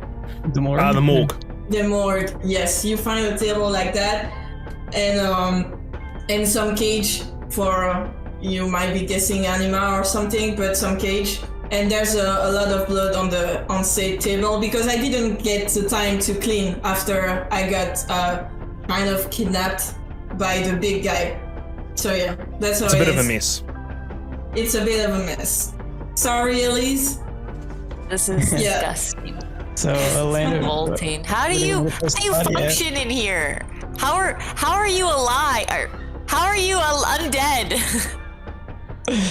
Well, Huh? I would be lying if I said I wasn't like that before. But let's just say I'm not complicated. I don't need much to be happy. Okay. Anyway, would you like Get to this over with. What did you say, James? Where do you want me to drop the guy at? You can drop it on the table. It's fine if there's a little blood on it. Can we like That's tie what him I'll do up? I mean, I guess we don't need to. He's There- human. There's well, if you want, there's cuff. There's kind of cuff, you know. then. Of course you I'll have handcuff cuffs. him then. Cuff So him. the two of and you, then this I'm is a like- side of Alina you haven't really seen before. Yeah. It's it. I'm super grossed out. I'm super uncomfortable. I've always felt like she was creepy, and I knew that she was a necromancer because she talked about it. I think before. I think it like came up once or whatever. Like her family, like she's Hakata. Yeah. And so I'm super grossed out by this. I don't want to be here. Okay. I had to So you- do what I had to do to survive. So you cuff this guy to the gurney. There's pretty much like a gurney there. That's actually got some dried blood on it. Dried blood from a good old Fanny Fannin that was there a few nights ago. But you tie this guy up onto the gurney. He's still passed out. What are you doing? Do you have any like smelling salts or anything that we can wake him up with? I do. So I go to I have like some sort of box where I put some vials and things like that, and I grab something to wake the guys up that smell horrendous, but thick enough that he will wake up. Yeah, the guy starts to come to, and as he does, he's just like, "Oh, the fuck? Where the fuck am I? What the fuck?" As he looks at everything, and his head's darting everywhere. Yeah. Hello. Hi, T-Bone. The fuck? Who the fuck are you? As he's struggling against his restraints, as I gotta do a quick run through. Like, that's not really important. I think what's Doesn't important matter who here they are. is Doesn't where matter you're who they at right are. now, the position that you are in. I think that's more important than who I am. One of the restraints snaps out, and he's got one hand free right now. Well, you got a second to I'm gonna react. do rapid reflexes, and then Okay. I'm gonna pull his arm. And a sort Like, of, yeah. I'll break it. Yeah. I'll break his arm. Okay, you break I'm his gonna arm. break it. Cool. Yeah, just breaking Alright. it. Yeah, You got rapid And then reflexes. I'm You're very gonna- strong. Not gonna make you roll. yeah. And then I'm gonna also say, I'm like, can you guys just make sure he doesn't have any weapons on him? I realized we didn't really pat him down. Empty his Okay, I'll pockets search out. him then. Yeah, he's got a Yeah. switchblade. Take everything. Nice. Take everything out of his pockets. Right. I'm gonna pocket You know- the blade then. Yeah. You Yeah, grab keep out his that. wallet, either James or Elena, and if you look That's through his Elena. wallet, Elena, Yeah. if you look through the wallet, you'll see that a driver's license for got to think up of a quick name that starts with T. Parents. Terrence. Yeah. Nice to him. Terrence, or Terry. Bowler is this guy's name. Okay. He can't. He's like, the fuck? Ah, Jesus! Yeah, and you know, I'm just gonna. I broke his arm, and now I'm gonna just force him back down onto the ground. Like, okay, so you can see that I can hurt you pretty easily. You're not. fuck is You're not going getting out on? of here. Look around. You're not getting out of here. You're making a big mistake. You have no idea who I am. Who are you? Have to. We can't I'm have to. fucking. That was then. Who are My- you? Tell I us. work with the gang, the 1LK. Yeah, Olaf we know gonna that. fuck you clowns up. Oh, no, they won't. They'll never find us. So T-Bone, I'm assuming you want to get out of here. You want to get back to your gang, your little club, your little human trafficking ring, your little Shut your prostitution fucking ring. mouth. As he tries to I'm flail gonna- an arm at you, but then he's like, oh gee, fuck. I'm like, do you want me to break your other arm? I can. Alright, fucking talk. You obviously want something, otherwise I'd be dead. Yeah, you would be dead. I'm like, where is one-eyed? I always forget the name. King Olaf the One-Eyed. Olaf the One-Eyed King. Yeah, there we go. Where is he? Who is he? And do you happen to know about that explosion on the campus? I don't know anything about the fucking explosion. But if you want Olaf, all you had to do was fucking ask. Jesus. Oh, okay. Whoa. I asked. All right, well, Olaf, he's in a warehouse down in. What has this got to do with the explosion? And then he gives you the address. He gives you the address. I'm not going to say it because it's going to take too much time. But it's in Riverdale, pretty much. Is like a warehouse in Riverdale. And he just says, what the fuck? Is this about the explosion? The fuck are you? We weren't behind that shit. This is about the explosion, yeah. I'm investigating it, trying to figure out who was involved in it. And you're one of the people that came across our warpath. You're just a casualty. If you go and see fucking Olaf, he's gonna rip your heads off. Fuck, you're so fucked. Oh, you would think that. We've got some secrets. We got some things. We can take care of ourselves. I'm sure you already noticed. I mean, we took care of your gang pretty easily, and it was just us. Probably on the same drugs Olaf gives us. Makes us strong. Oh, yeah? Olaf gives you guys drugs? Yeah. Tell me about that. I don't know much about it. Olaf just gives us drugs. Who else does Olaf give drugs to? The whole fucking gang. Just your gang? Yeah, as far as I know. So I don't ask questions. Is he your guys' boss? Yeah, he's the boss. He's the king. King of the 1LK. People name themselves a lot of things. It doesn't necessarily mean anything. Okay. Do you have any other questions for T-Bone here? How many people are at this warehouse? I don't know. I'm not there right now. Or do you have some kind of number you can think It of? was an estimate. 300. Oh, can I just punch You want me to break your arm? I actually thought 300, like as soon as he said how many people are there. Z said he wants to punch you in the face after that. I reach for his other arm and I'm like, okay, T-Bone, let's get real here. I can break your other arm very easily. All right, I'm being fucking real with you. I don't fucking know. There could But be up have to. you been there before? Of course, I've been there before, but it's. And what does it look You like? think this is some kind of video game where there's only a set amount of people at one place? People come and fucking go. But we how gotta do that amount. secure is Olaf's warehouse? Is it like a fortress? Is it like? It's not a fucking fortress. Olaf's probably sitting on his throne, barking out orders to his men. Are we talking people with military gear? Are we talking just gang members like you and your friends? Or what are we talking here? Military gear? Are you confusing us with that other group, VV? The one we're in a turf war with? Oh, you guys are turf war with the Vexed Vitae? Wait, is that what that stands for? That's fucking stupid. 1LK's better. But yeah, no, that group got military grade weaponry. They fight real dirty too. Oh yeah? Elaborate. What do you mean they fight real dirty? Well, they throw Molotov cocktails in some of our hideouts. Okay. You've been very helpful, T-Bone. Yeah, well, you gonna let me go? No. Oh, Sorry. fuck Sorry, you bud. all. I have other plans for you if you guys Oh, don't mind. yeah, Alina, you can have him. I think we're that's done here. great. Hey, look. What? I've been real helpful for you so far. Yes. I know some shit about VV. I know What do you some know? real Yeah. shit.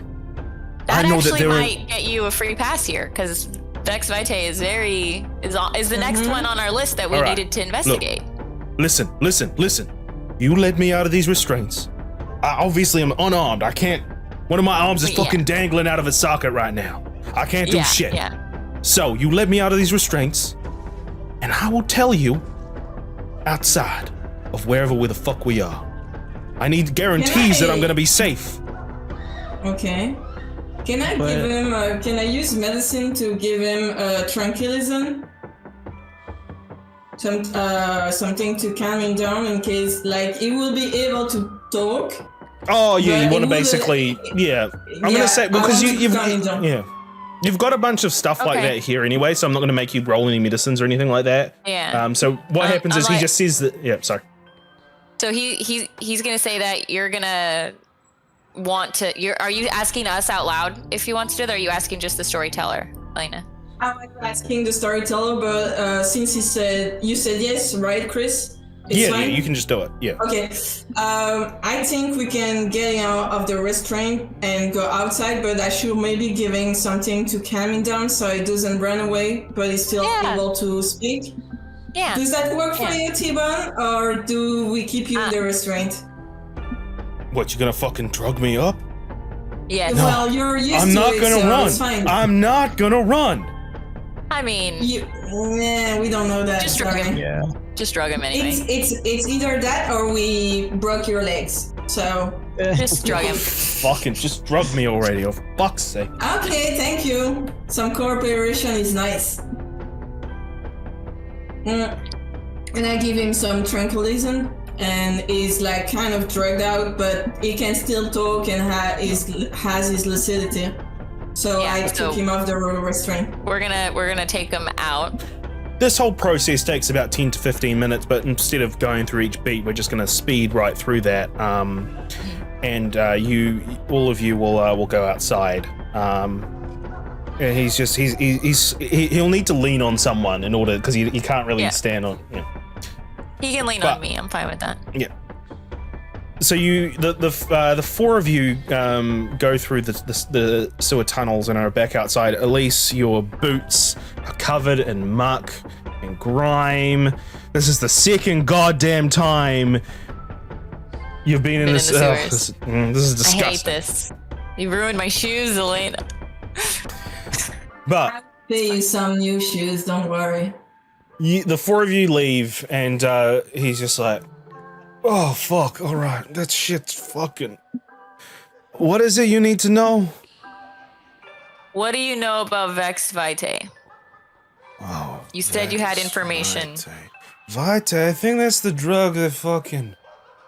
I think that's the name of the drug that Olaf gives us. He's like, oh, here is my Vitae, it's going to make you strong. This guy's drugged up, by the way, so he's not like... So he's fucked. He's pretty fucked right now, so you need to be very specific with how you talk to him. So Olaf gives you guys Vitae. Yeah, some kind of drug named Vitae. And he's also working with Vivi, who you guys are in a turf war with. Sounds like. No, he's not. He's not working with Vivi. Fuck, he hates Vivi. He says something like, that arsonist, I tried to kill him in the 80s, but he ran away like a little coward. Anarchy is. He fucking Olaf says weird shit all the time, man. Is he really old? Is he really like... Oh, he's all scarred up. Like he talks about a lot of shit. He talks about how he used to be king of stuff. I never voted for him, so he's not my king, but he gives me the Vitae, so that's all I care about. Okay. So guys, it sounds like... Wait, wasn't I meant to tell you something about the VV gang? Was that... Yes. That's right, the VV gang, they call Vexed Vitae. Whoa, hang on, why they call Vexed Vitae? They got the drugs? Shit. Yes. Fuck. Camera. You gone all dark on me, girl. Camera. Sorry. Hey, girl. Where you hiding, girl? Come over here. Sorry, my battery died. Yeah, so you were gonna tell us about Vivi. Yeah, Vivi, Something about them. Yeah, no, they got a contact over in Northeast Chicago PD. There was some kind of there was some kind of drama about the contact, as far as I know. Well, maybe have a look over there, see if you can figure out who that contact is. But man, shit, you think What? you think they got some of that shit that Olaf got? Probably. Oh, man, Olaf is one ugly motherfucker. Yeah. All right. Thank you, T-Bone. I'm gonna go talk to the Chicago PD. Do you know the name of the contact there by any chance? Oh no, we just know that there's a contact there. That's all. Okay. Yeah. And You think they stole that we shit have in the PD? address? You think they stole that Vitae shit there? 'Cause I could really do for another hit of that. Yeah, I'm sure you could. Yeah. I'm like, okay, Elena, he's all yours. Finally, some good news. You So, push T-Bone. I push T-Bone to Elena, and I'm like, he's all yours. You know, okay, I so mean, he's a criminal.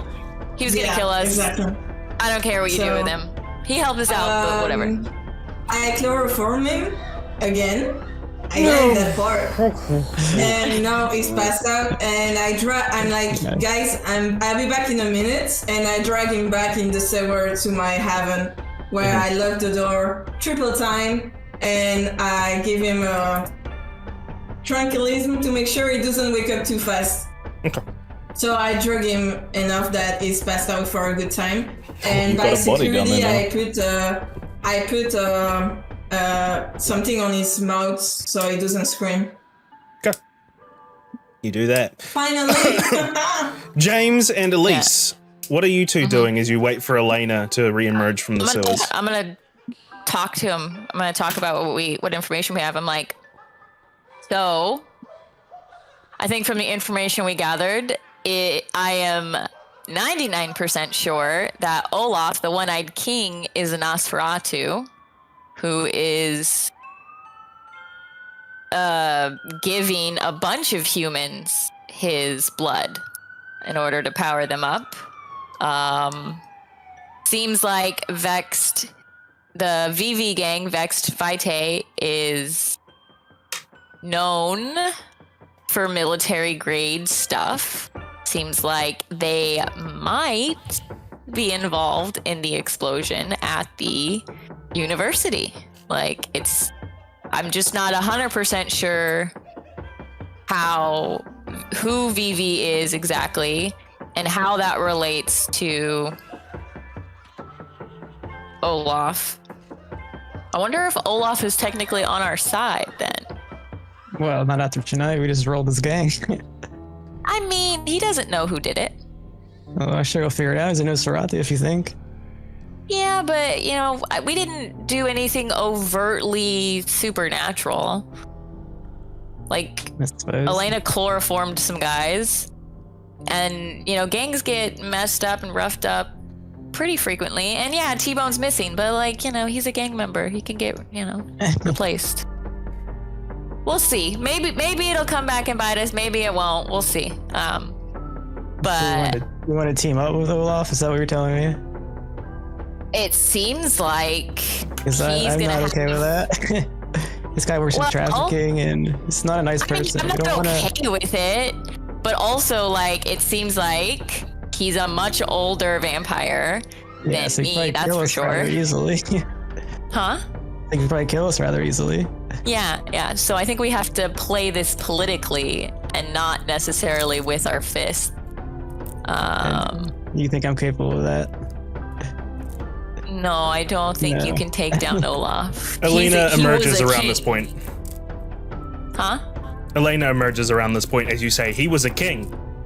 Yeah, if he was a king, I don't think any of us are that old. We don't act like we're from Middle Ages. I don't even know when kings were around.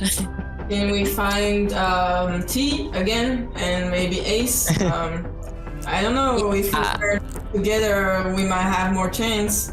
We might have more chance, but Olaf isn't the one that we're after. We're after because T-Bone was basically saying that he wasn't involved in the university bombing, and if Olaf is in charge of them, likely like he's not involved in the bombing either. It sounds like the VV gang, Vexed Vitae, is the one who is involved with the killing of the sheriff. Whether on purpose or accidental, we don't really know yet. I mean, it's kind of hard to just accidentally kill a sheriff. Well, he was staked and dropped the bomb. That's not an accident. Was he staked? Yes. I don't know how it happened. I woke up in the sewers. I just know a bomb went off. I didn't even know that he was staked. Great. Okay, so yeah, we need to get more information on who Vexed Vitae is and why they would want to kill the sheriff. Like, what are they gaining from that move? Who are they? What would they gain? So I think that's our next step. Whether that means we go to Olaf to get that information as, allies, like that is an option. I don't know if he'd be interested in that. Maybe not. We could tell him that we're working with the prince to figure this out and that we're here to keep the peace. Like that could work. Regardless, I think we should probably try and talk with T and or Ace. Well, how do we find them? Yeah, we're back to where we started then. We know where Ace lives. We've been there before. Okay. So let's just go to his place. You think that's a good idea after what I said? No, they said Ace. Oh, Ace, okay. All right. Yeah, let's just go to Ace's place. See if he's there. Especially because we need to go to the Chicago PD. He will have the best, he'll be the best opportunity for us to get the information from the Chicago PD. Yeah, that's true. All right. Wait. Yeah, all right. So we're gonna go, whose place is closer to Elena's, actually? Is it T or Ace's? Aces. Aces. Okay, so yeah, we're gonna go to Aces. Okay.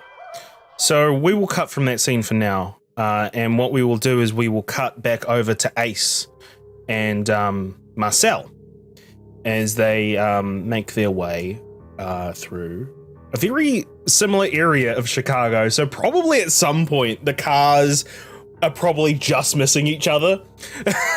So, but the car travels down towards Jackson Park, passing Chicago University. Police tape still erected around the destroyed ruins of the philosophy wing. Ace can't help but feel that although that fateful night was 3 nights ago, it still feels like a lifetime. He feels far removed from who he was that night, introduced into a different world, one that seemed to have little to no compassion for him until maybe tonight. Following Marcel's directions, Ace turns down a few streets, finding himself in the Woodlawn area. He sees sure signs of urban decay here. In past, he might not have given this area much thought.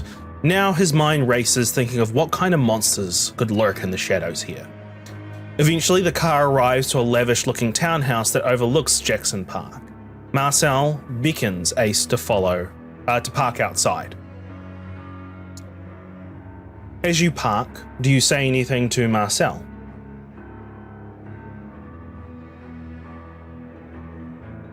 Yeah, I think you're muted. Sorry. Looking at.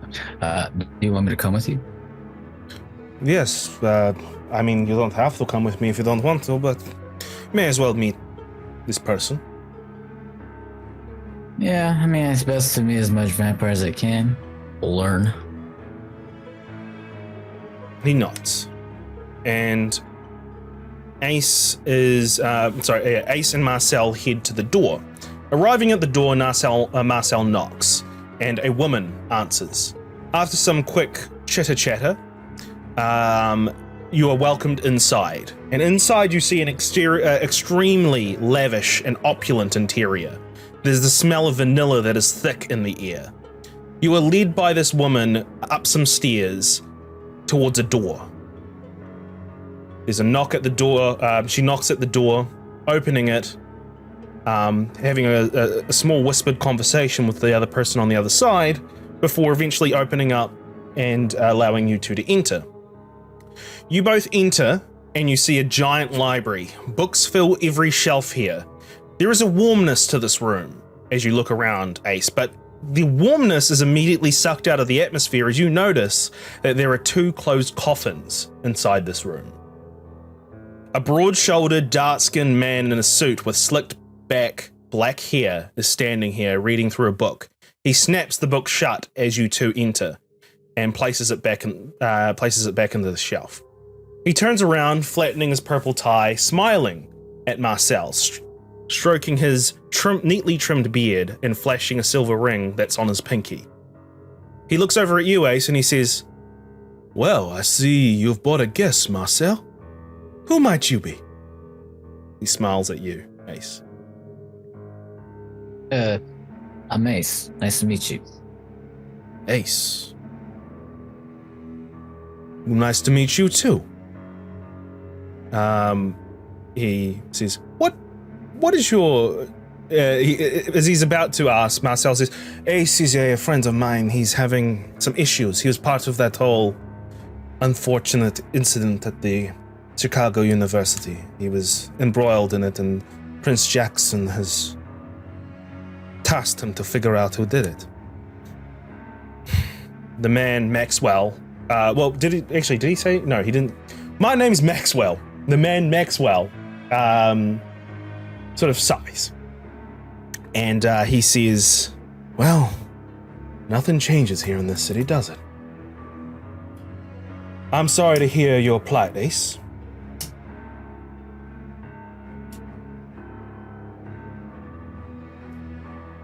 Yep. It's a mess. It's a fucking mess. Yes, the Ace had the unfortunate problem of being embraced at the scene of the crime. You poor soul. I sympathize with your plight, young one. While I was mortal, I came from nothing, working in fields, following my master's bidding. Being on a leash is something I wish on no man, kindred or not.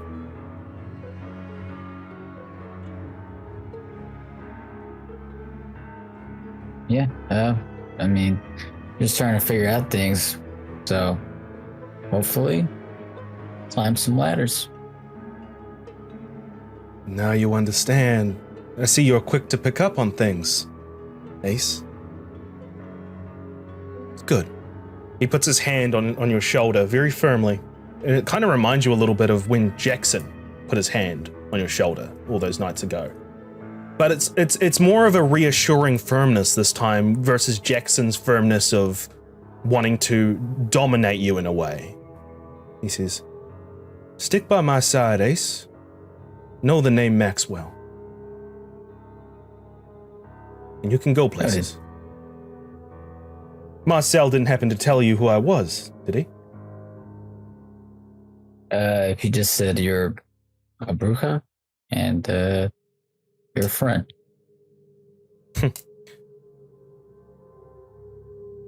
I am what some would say fallen royalty here in Chicago. I was the first prince of Chicago before Loden, Jackson's sire, burnt down my haven.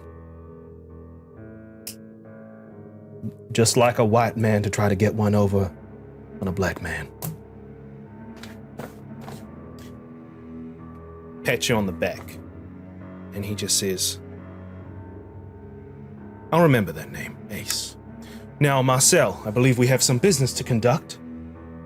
Marcel nods, reaches into his robes and grabs out an envelope and passes it to Maxwell. Maxwell opens the envelope, reads the contents, nods, and thanks Marcel before putting the letter back into before putting the letter into his suit pocket. He says, "Thank you very much, Marcel. You have helped us a great deal. Now, I think we're done here."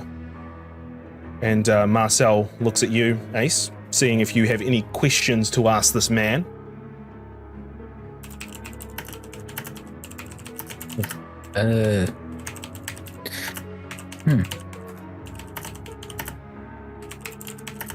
Honestly, I do have a lot of questions, but I guess what's the best way to find your sire? Because kind of looking for his name is T.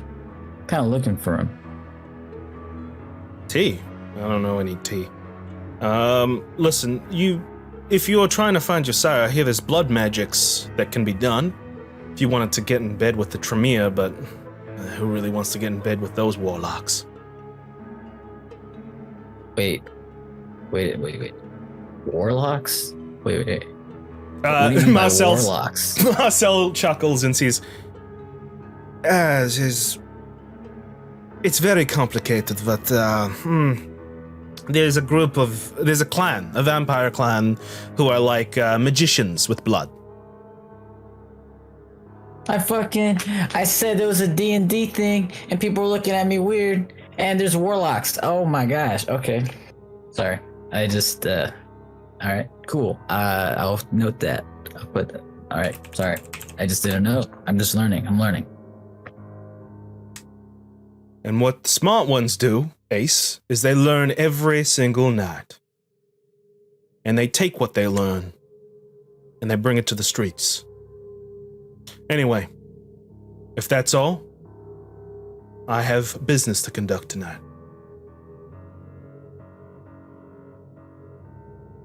Marcel will wait for you to make moves to leave. And assuming you do, you both leave. When you both leave the room, is there anything you say to Marcel?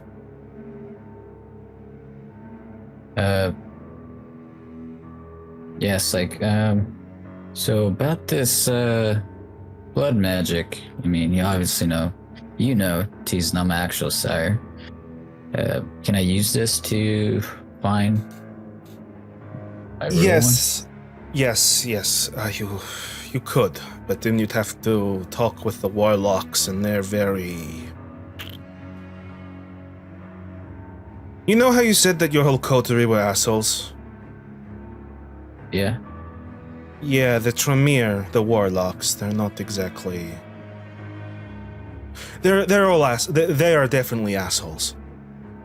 Is there a clan that's like, oh, these guys are at least assholes? Well, I would say that would be my clan, the Ministry. Huh. But I might have a personal bias to that. Fair enough. Do you bring up the coffins, by the way, that were in the... do you bring up the coffins, by the way, that were in the library, or are you just going to let that slide? I was thinking about him. Now you try to ask. I guess straight up ask. I know this vampire thing, right? Like, I watched Dracula. What's up with the coffins? Does he sleep in those? Is that his bed? Do I have to sleep in a coffin? No, you don't have to sleep in a coffin. There's a thing. So it's very hard to kill a kindred, but you can go into a thing called torpor, which is where you are damaged for a while and you might have to sleep for a long time. From what I understand, Max has 2 friends in torpor in those coffins. Just like him, fallen leaders. Oh. So, is he planning something? I couldn't possibly say what's in his head. What's insight, please? What's insight? He's evil. Result. Let's see here. Insight. And wits.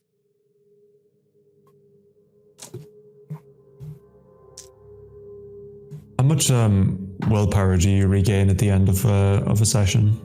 Equal to composure and resolve, whichever's highest. All right, I got 3 successes.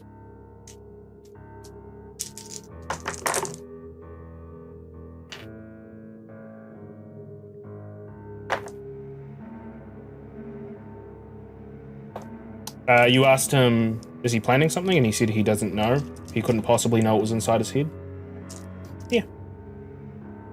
Marcel's been pretty straight up with you. No reason to think why he wouldn't be now. Fair enough.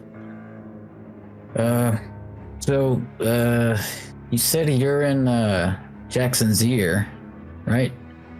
Yes, I am. And you're homies with the guy his sire overturned. I just like helping those who are in need.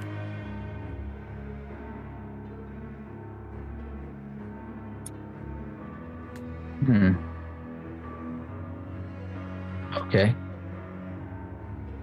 All right. As you walk through the hallways and as you're nearly at the door, you bump into someone. As I look up what the plan says, you bump into you pass by a gnarled-looking figure in priest garments. Marcel will see this man and say, "Well, hello, Nathaniel." But the man just ignores both of you, sneering. And Nathaniel goes up the stairs. Give me a wits insight, please.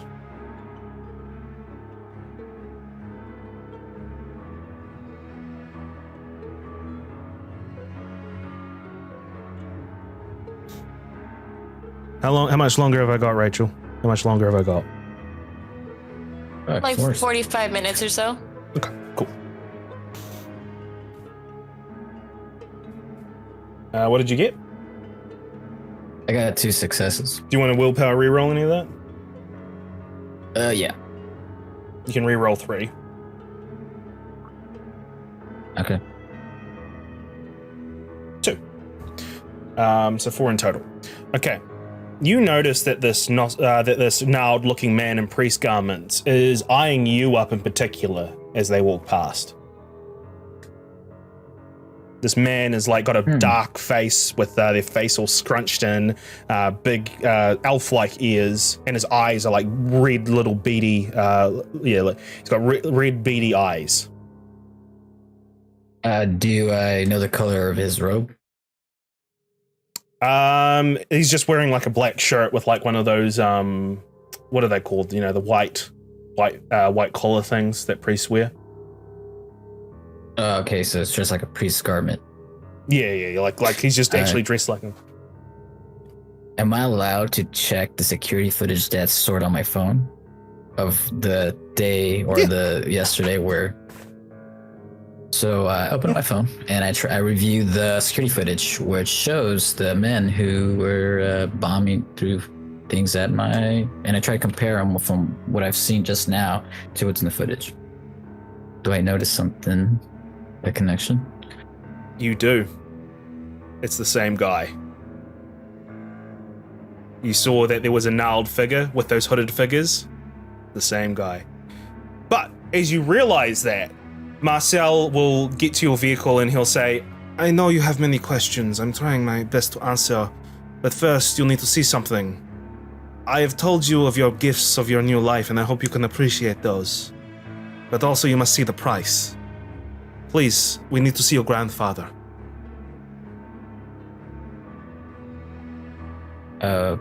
Why do we need to see my grandfather for? You will see when we get there. As I said, there's a price to our life. How do you know this? How do you know him? I'm in the prince's ear. I know many things. You trust me, it is in your best interest to see your grandfather. That's one of the main reasons I wanted to see you. I look back at I guess where we exited, because I'm thinking about the fucker that I saw. And I ponder to myself, because I'm thinking I want to deal with this Nintendo thing, but you brought up my grandfather. Now I'm like kind of panicking internally. All right, let's go see him right away. Okay. Jump in the car and you head off towards your grandfather's. Okay. Do they spend a willpower, by the way? You just make one of your willpower into a slash. All right, Aaron, this is where I'm going to play that music. Just FYI. Yes, thank you, friend. There you go. You're good. Okay. I need to put it on repeat. Arriving at the Succubus Club, you are held back for a small little while. You see two bouncers dressed in suits and sunglasses. If you're mortal, these two bouncers would look formidable, but you're kindred, they're not. And besides, you put presence on? Presence and my new fortitude ability, which I technically don't know I have, which helps with coercion and stuff. You don't wait long before you're eventually ushered in. You're greeted to the site of a multi-level Gothic nightclub. The middle of the building leads straight up to the rafters, making room for the stage and dance floor. Balconies surround the upper floors, connected together by hanging metal walkways dangling far above. Finally, a giant grey tinted glass window is situated above the stage, overlooking the extremely crowded dance floor. T, as you make your way through the throng of humanity within the Succubus Club, a man comes into view. He's striking, tall, beautiful, with long, flowing brown hair, fur-trimmed coat, and a vacant, disinterested stare in his eyes. T, you can't help but feel your eyes drawn to this man's magnetic beauty. The man sees you and excuses himself from those who he's talking to as he makes his way towards you. And he says, "Apologies, my little lost lamb. When I heard of your arrival, I couldn't pass the opportunity to meet one of the ones our dear little leader has thrust into the limelight. Annabelle has spun quite the tale of you. Everyone is dying to hear your side. But I digress. Welcome. Welcome to the House of the Broken Rose. Welcome to the Succubus Club. I'm Brett Stryker, and I'll be your guide through this cold and dark night." Just a nod. He looks at you, and he's just like... Acknowledge him. He raises his finger and just traces around close to where your lips are, but not quite touching, and he's just like, "The silent, brooding type. It's quite old-fashioned, I must say. I think it went out of fashion in the 90s, my darling, but you are pulling it off.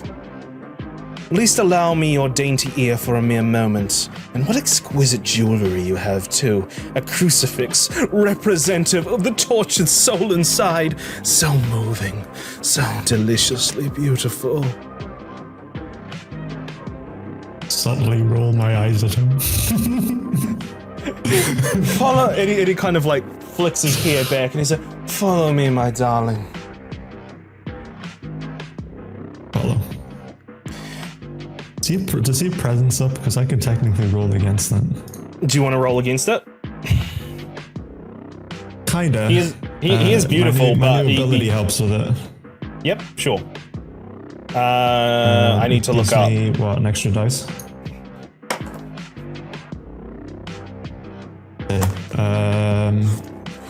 Intimidation, seduction. Yeah, add their dots and fortitudes extra dice to resist coercion can also be used against presence.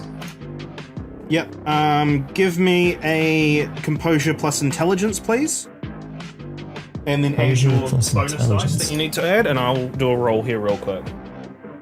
Sure, I'm not going to pass, but fuck it, we'll do it. I fucking... Does presence get added to this? I presume not, right? Yeah, it does. Oh, wait, no, not presence. No, sorry. I thought you meant your fortitude. No, okay. Just your fortitude. Not bad for four. I need to find him, actually. But no, I love playing Brute Striker. He's so fun. He's just trying to get in my pants. Yeah, that's why he's fun. He's trying to fuck the fucker. Hi, Jen.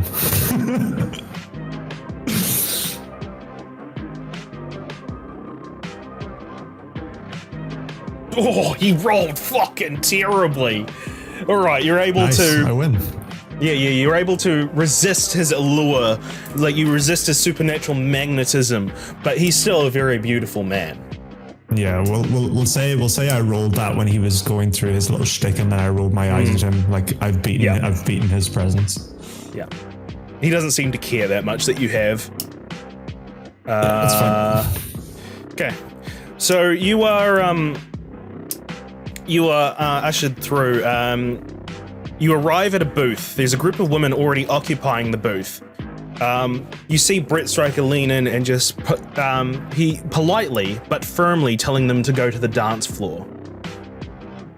They do, and then Brett takes a seat and then pats the space next to him. He's like, "Come sit here, my little darling. I want to see you close and look in those deep icy blues." Is it a circular booth? Yeah, circular booth. Yeah. Well, I'm going to sit opposite him. Oh. He sat opposite him and he's like, "Well, it's fine. I still get to see a good view. So, what is it that brings you to our lovely club?"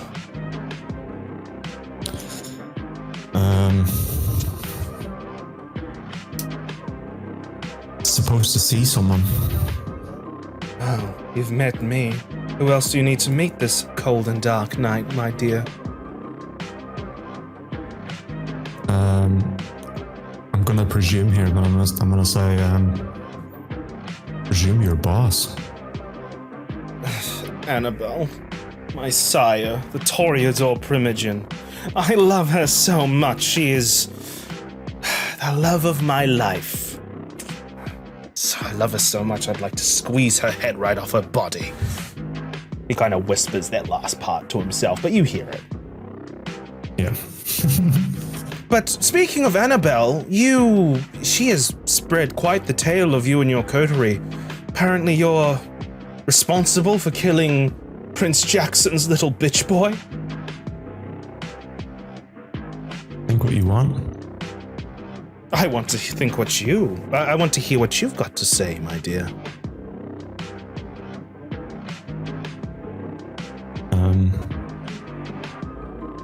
I was there. Nothing more. There, nothing more. How? Gotta find a scapegoat, don't you? I suppose that's true. Well, while I've got you here, I may as well tell you about who's who in this little club, in case the person you're looking for isn't my dear Annabelle. We have Jason Newberry, the Primogen of your clan. He happens to be here. He's in the upper floor balconies, seemingly trying to keep busy, looking down at the dance floor. He doesn't bite though, which is such a shame.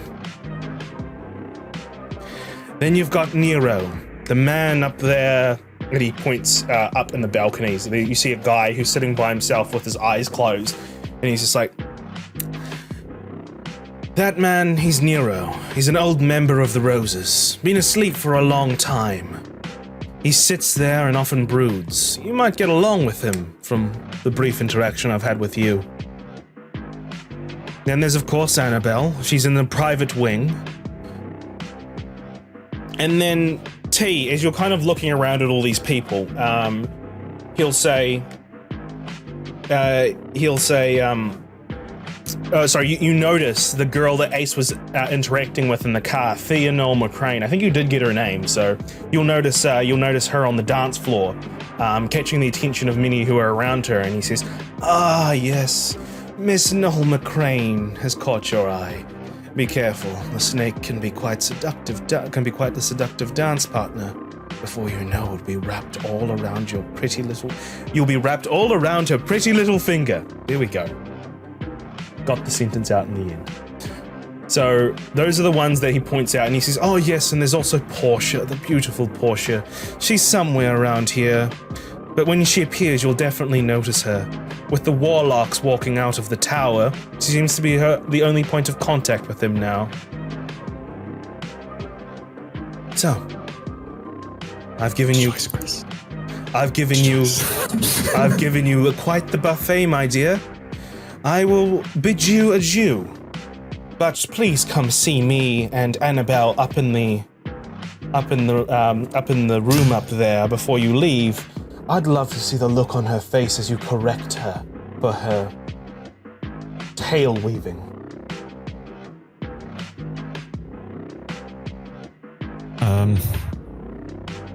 I mean, you know, out of character, I really want to meet Jason. So, here's the choices. You can go interact with Jason, Nero, or Thea. Completely out of character is probably Thea, right? She'd lead me to It's Ace. completely up to you, my dude. I know. But I'm just weighing the options in my head. I did presume walking in that it was Annabelle I was supposed to be meeting. I mean, if I go the wrong direction, the cobweb will pull me in the right one. So I'm gonna go see Jason. Okay. Upstairs in the balcony area stands a young-looking man dressed in a green button-up shirt. He has brown slicked back hair and piercing blue eyes. Not many in the balcony area seem to be paying him much mind. He leans against the balcony looking at something on the dance floor, you're not quite sure. However, as you approach him, he suddenly will straighten himself and turn to you and smile, and he'll say, "Well, hello friend, I don't believe we've been acquainted. Or if we have, I've unfortunately forgotten. My name is Jason Newberry. Pleasure to meet you." And he puts his hand out. I shake it. I say, pleasure's all mine. So, I'm sorry, what is your name, good sir? They call me T. T. I've heard that name before. T. Oh, yes. You're part of that whole group, part of the ones that Jackson threw under the bus. I'm sorry to say that you've been thrown into a really bad lot there, my friend. I have to agree with you.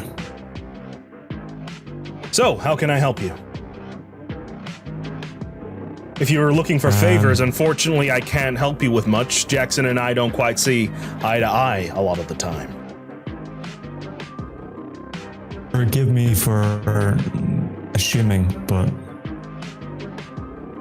you know the affliction that befalls all who see the web. Sure, that's what I'll say.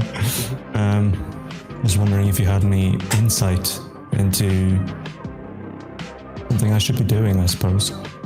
Well, I can't quite answer that for you, my friend. You have to interpret whatever it is that whispers in our head. You have to interpret that yourself. But I assume you haven't heard of our group therapy sessions. Many others of our clan see us. Many other clans see us as madmen. But I've lately been spearheading a group sessions with other members of our clan to try to harness the visions and the whispers we get. I think you would fit right in, T. You seem like the kind of guy who's got the right gumption.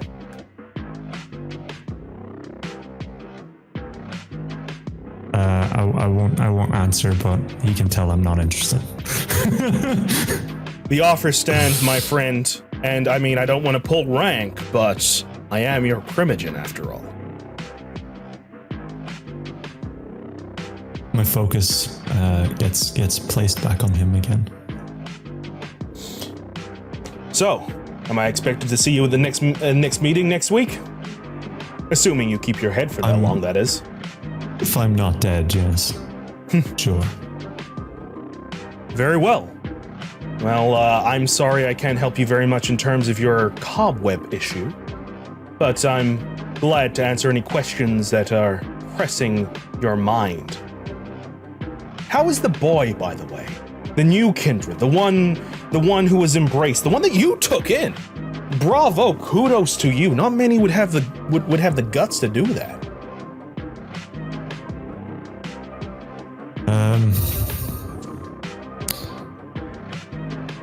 He's an asshole, but I'm trying to find him. Well, if you need somebody to give him a bit of re-education, I'm your guy. I can Thanks. whip him into shape. I sort of like once he says that, I sort of look down to Thea again if she's still there. Yeah, she's still on the dance floor. Yeah. Does she know that does she notice me? I presume she has. No, she's too busy dancing, not really paying attention to you. Okay. I'm gonna take this opportunity to ask about Alexa just because I can.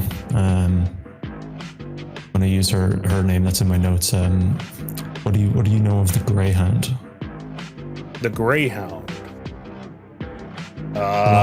It's a Camarilla. Oh, you're talking about that spicy vixen Alexa. Well, she is, They are quite the interesting one, I believe. I've been trying to crack that nut for quite a while, but it seems like the Ministry has their fangs in them. Let me write that down. Their roommate, a guy by the name of Aluk. You'll meet him if you see Annabelle, because Annabelle seems to fawn over this blind art dealer. He seems to be pushing them. And I'm very much interested in what they're putting down. Hey, tell me, friend, what's your opinion on the La Sombra? No interactions with them. Well, you can't trust them. They're devils. If they say anything to you, it's lies.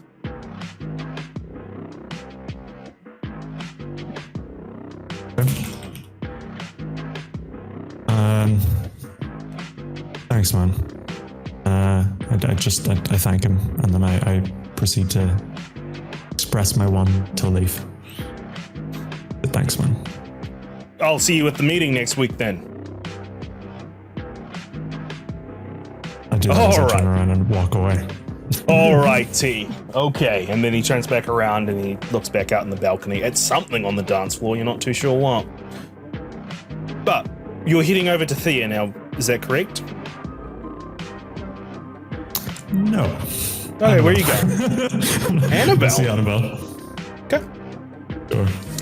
You head over to the area where you were pointed out where Annabelle is, and there are two bouncers standing outside the door. And the bouncer just says, VIP entrance only. She's expecting me. And what's your name? T. Yeah, we got a person who goes by the name of T wanting entrance. All right, Mr. Striker, come on in.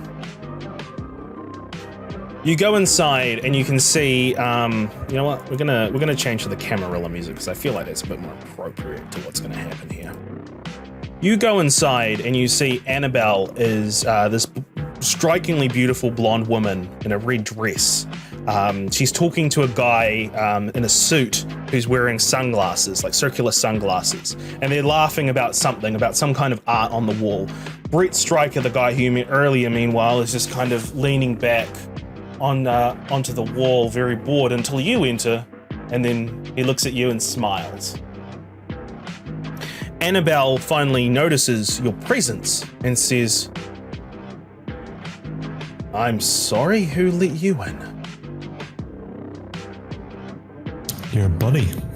And then I glance at Brett and I just sort of give him that look. Let me get something straight here. Anarch scum who are suspected of killing our dear sheriff are not welcome. So I want you to pack your things and get out of this club. Since when am I an anarch? Since you decided to group yourself with a bunch of people that were outsiders. Prince Jackson talked to the Primogen Council about what happened. And as far as I'm concerned, you killed Damien.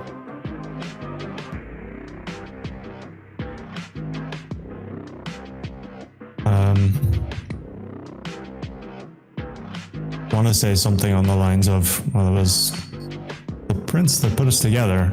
Not my choice at all. And as you can see, They're not here. Yeah.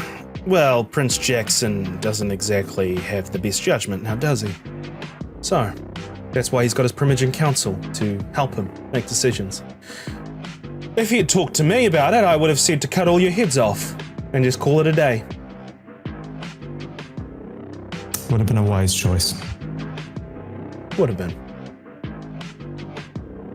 They're all a bunch of children. I'm sorry, what did you say?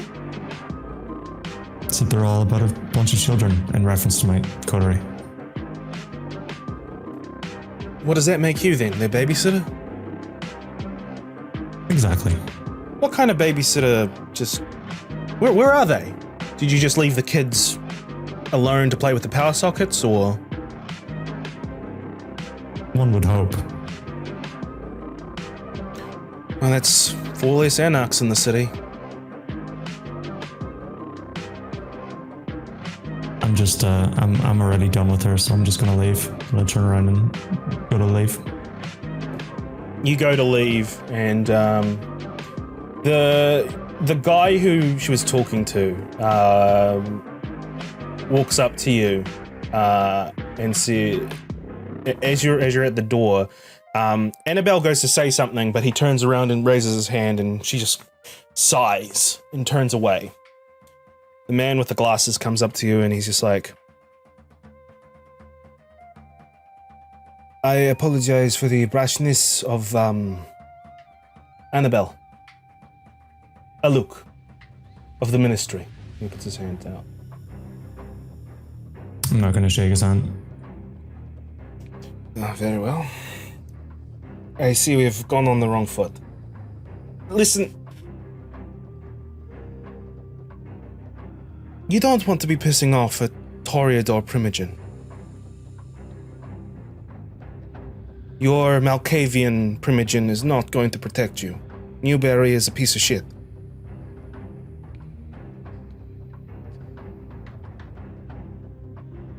He's not getting a reply. Are you looking at him, by the way? Are you looking at him? Yeah. I did nothing wrong. Just a word of advice. And as you look at him and you look into his glasses, you start to transfix into the glasses. Healthway. You gonna fuck me up? Nope. You start to transfix into the glasses, and you see a snake kind of slithering around inside the lenses. And then eventually we pull out, and a snake is slithering over a cobweb. The cobweb pulls back to show that it is on a street sign. On the street is a car with Ace in the driver's seat, and a snake is coiling around his shoulders, whispering into his ears.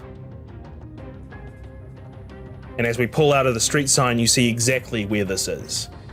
And this is when Aluk will come to you and say, are you okay? I have to go. All right. We're babysitting. Okay. All right. How much longer have I got, Rachel? 15 minutes. 15 minutes. Okay, cool. I can just quickly do what the three of you get to Ace's apartment. And when you get to Ace's apartment, his warehouse, you see that it's burnt down, is what you see. Oh, Jesus Christ, what happened here? What? Well, it was So I'm, Vexed Vitae. They said they were throwing Molotov cocktails, right? This is true. That's exactly what was said. The VV gang seems to be involved in a lot of things. I'm starting to really think that they are the ones who are behind this, behind the sheriff's death. I think we should probably get out and take a look around and see if we can see anything, any evidence or anything. Okay. Maybe there's evidence of a dead kindred, or maybe there's evidence left behind of the people who did it. So I'm gonna get out and I'm gonna like look around. So what I'm going to do is I'm going to say that what can happen. we will cover that next time, just because there's not enough time to go over that. Yeah. So we examining warehouse. I need to write a note down of that. But what we will do instead is we will cut from there, and we will go to Ace, who has arrived at his pop's place. Sorry, where's the place, by the way? Because you didn't tell me. Where is Pop's place? Ace, like we never really discussed where it is. As long as I have a location, I don't mind. Yeah, like you've got the location of it. Let's just say it's not too far. It's not too far from the warehouse. So I make sure to be with them. It's got Oakland. It's in Oakland. Okay, I'm just writing. I know where Ace is in my notes. Yeah, yeah. That's pretty much all you need to know.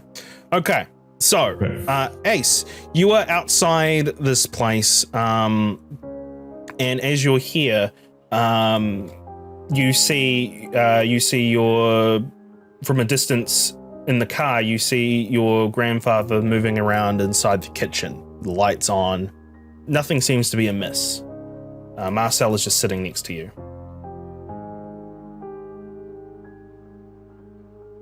Okay, what's up? You see that car over there? He points at a car a few blocks away that's filled with people. Yeah. Those are Jackson's men. They're here to take care of your grandfather. The fuck would they do that?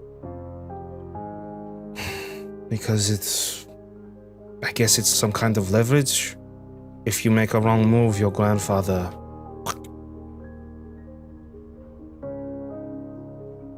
But are they vamps? They're human.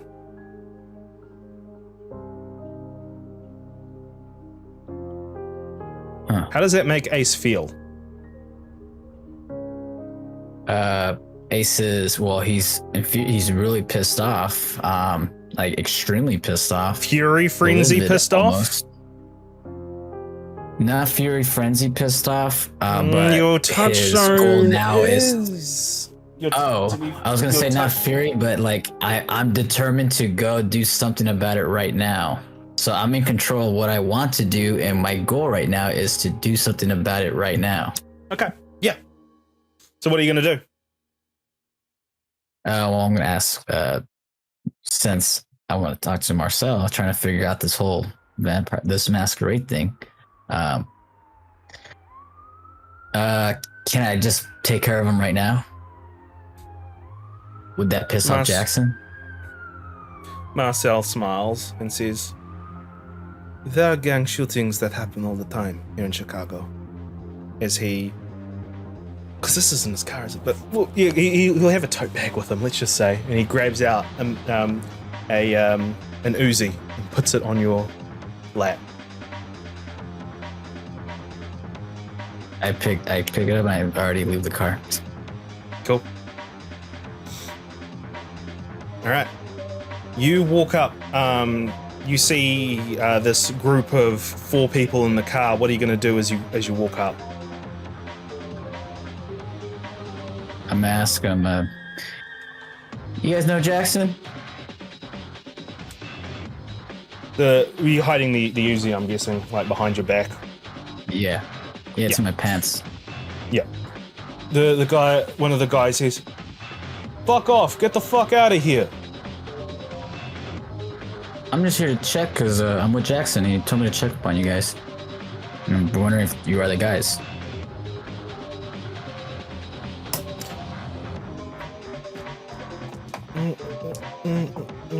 Subterfuge. Yeah, give me a manipulation subterfuge.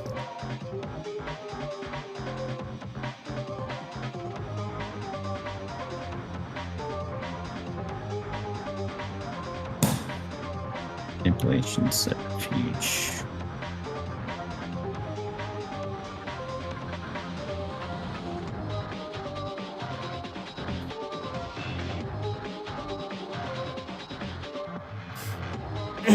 he says, the guy says, yeah, we know it. We might know Jackson. And then the other guy says, hang on, this guy might be trying to, he might be with the old man. You know what we got to do with the old man? As soon as he said that, I just shoot at him. Pop. Popping off at him.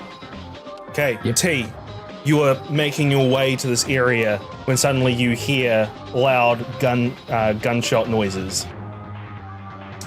You rush to where it is, and you... Well, actually, I'll ask Ace. Ace, after you shoot them, what do you do? I run back to the car. All right. Like, to my car. You run to the car, Ace, and T, you're about a good 4 or 5 blocks away, and you see Ace running with an Uzi in hand towards his vehicle. You see a man who is seated seated in the passenger seat as Ace jumps in the driver's seat, and the car, I'm assuming, just drives off. Yeah. You catch a glimpse, T, of the man seated next to Ace, and as they drive off, we'll pull back. But what you see, T, is you see a mouse and a snake in the driver's seat of this car. And that is where we will end today's session. Sorry, the end was very rushed. I was just like, I need to get through these certain beats, but that is the end of today's session. Thank you all so much. Don't mess with my grandpa. He popped. By the way, Ace, you take a stain for killing those people. Even though it was justified in your head, you still killed people. My humanity? Yeah, but we'll deal with that in a bit. Everyone takes... The stain is on the far right, by the way. You just cross off all the squares. Okay.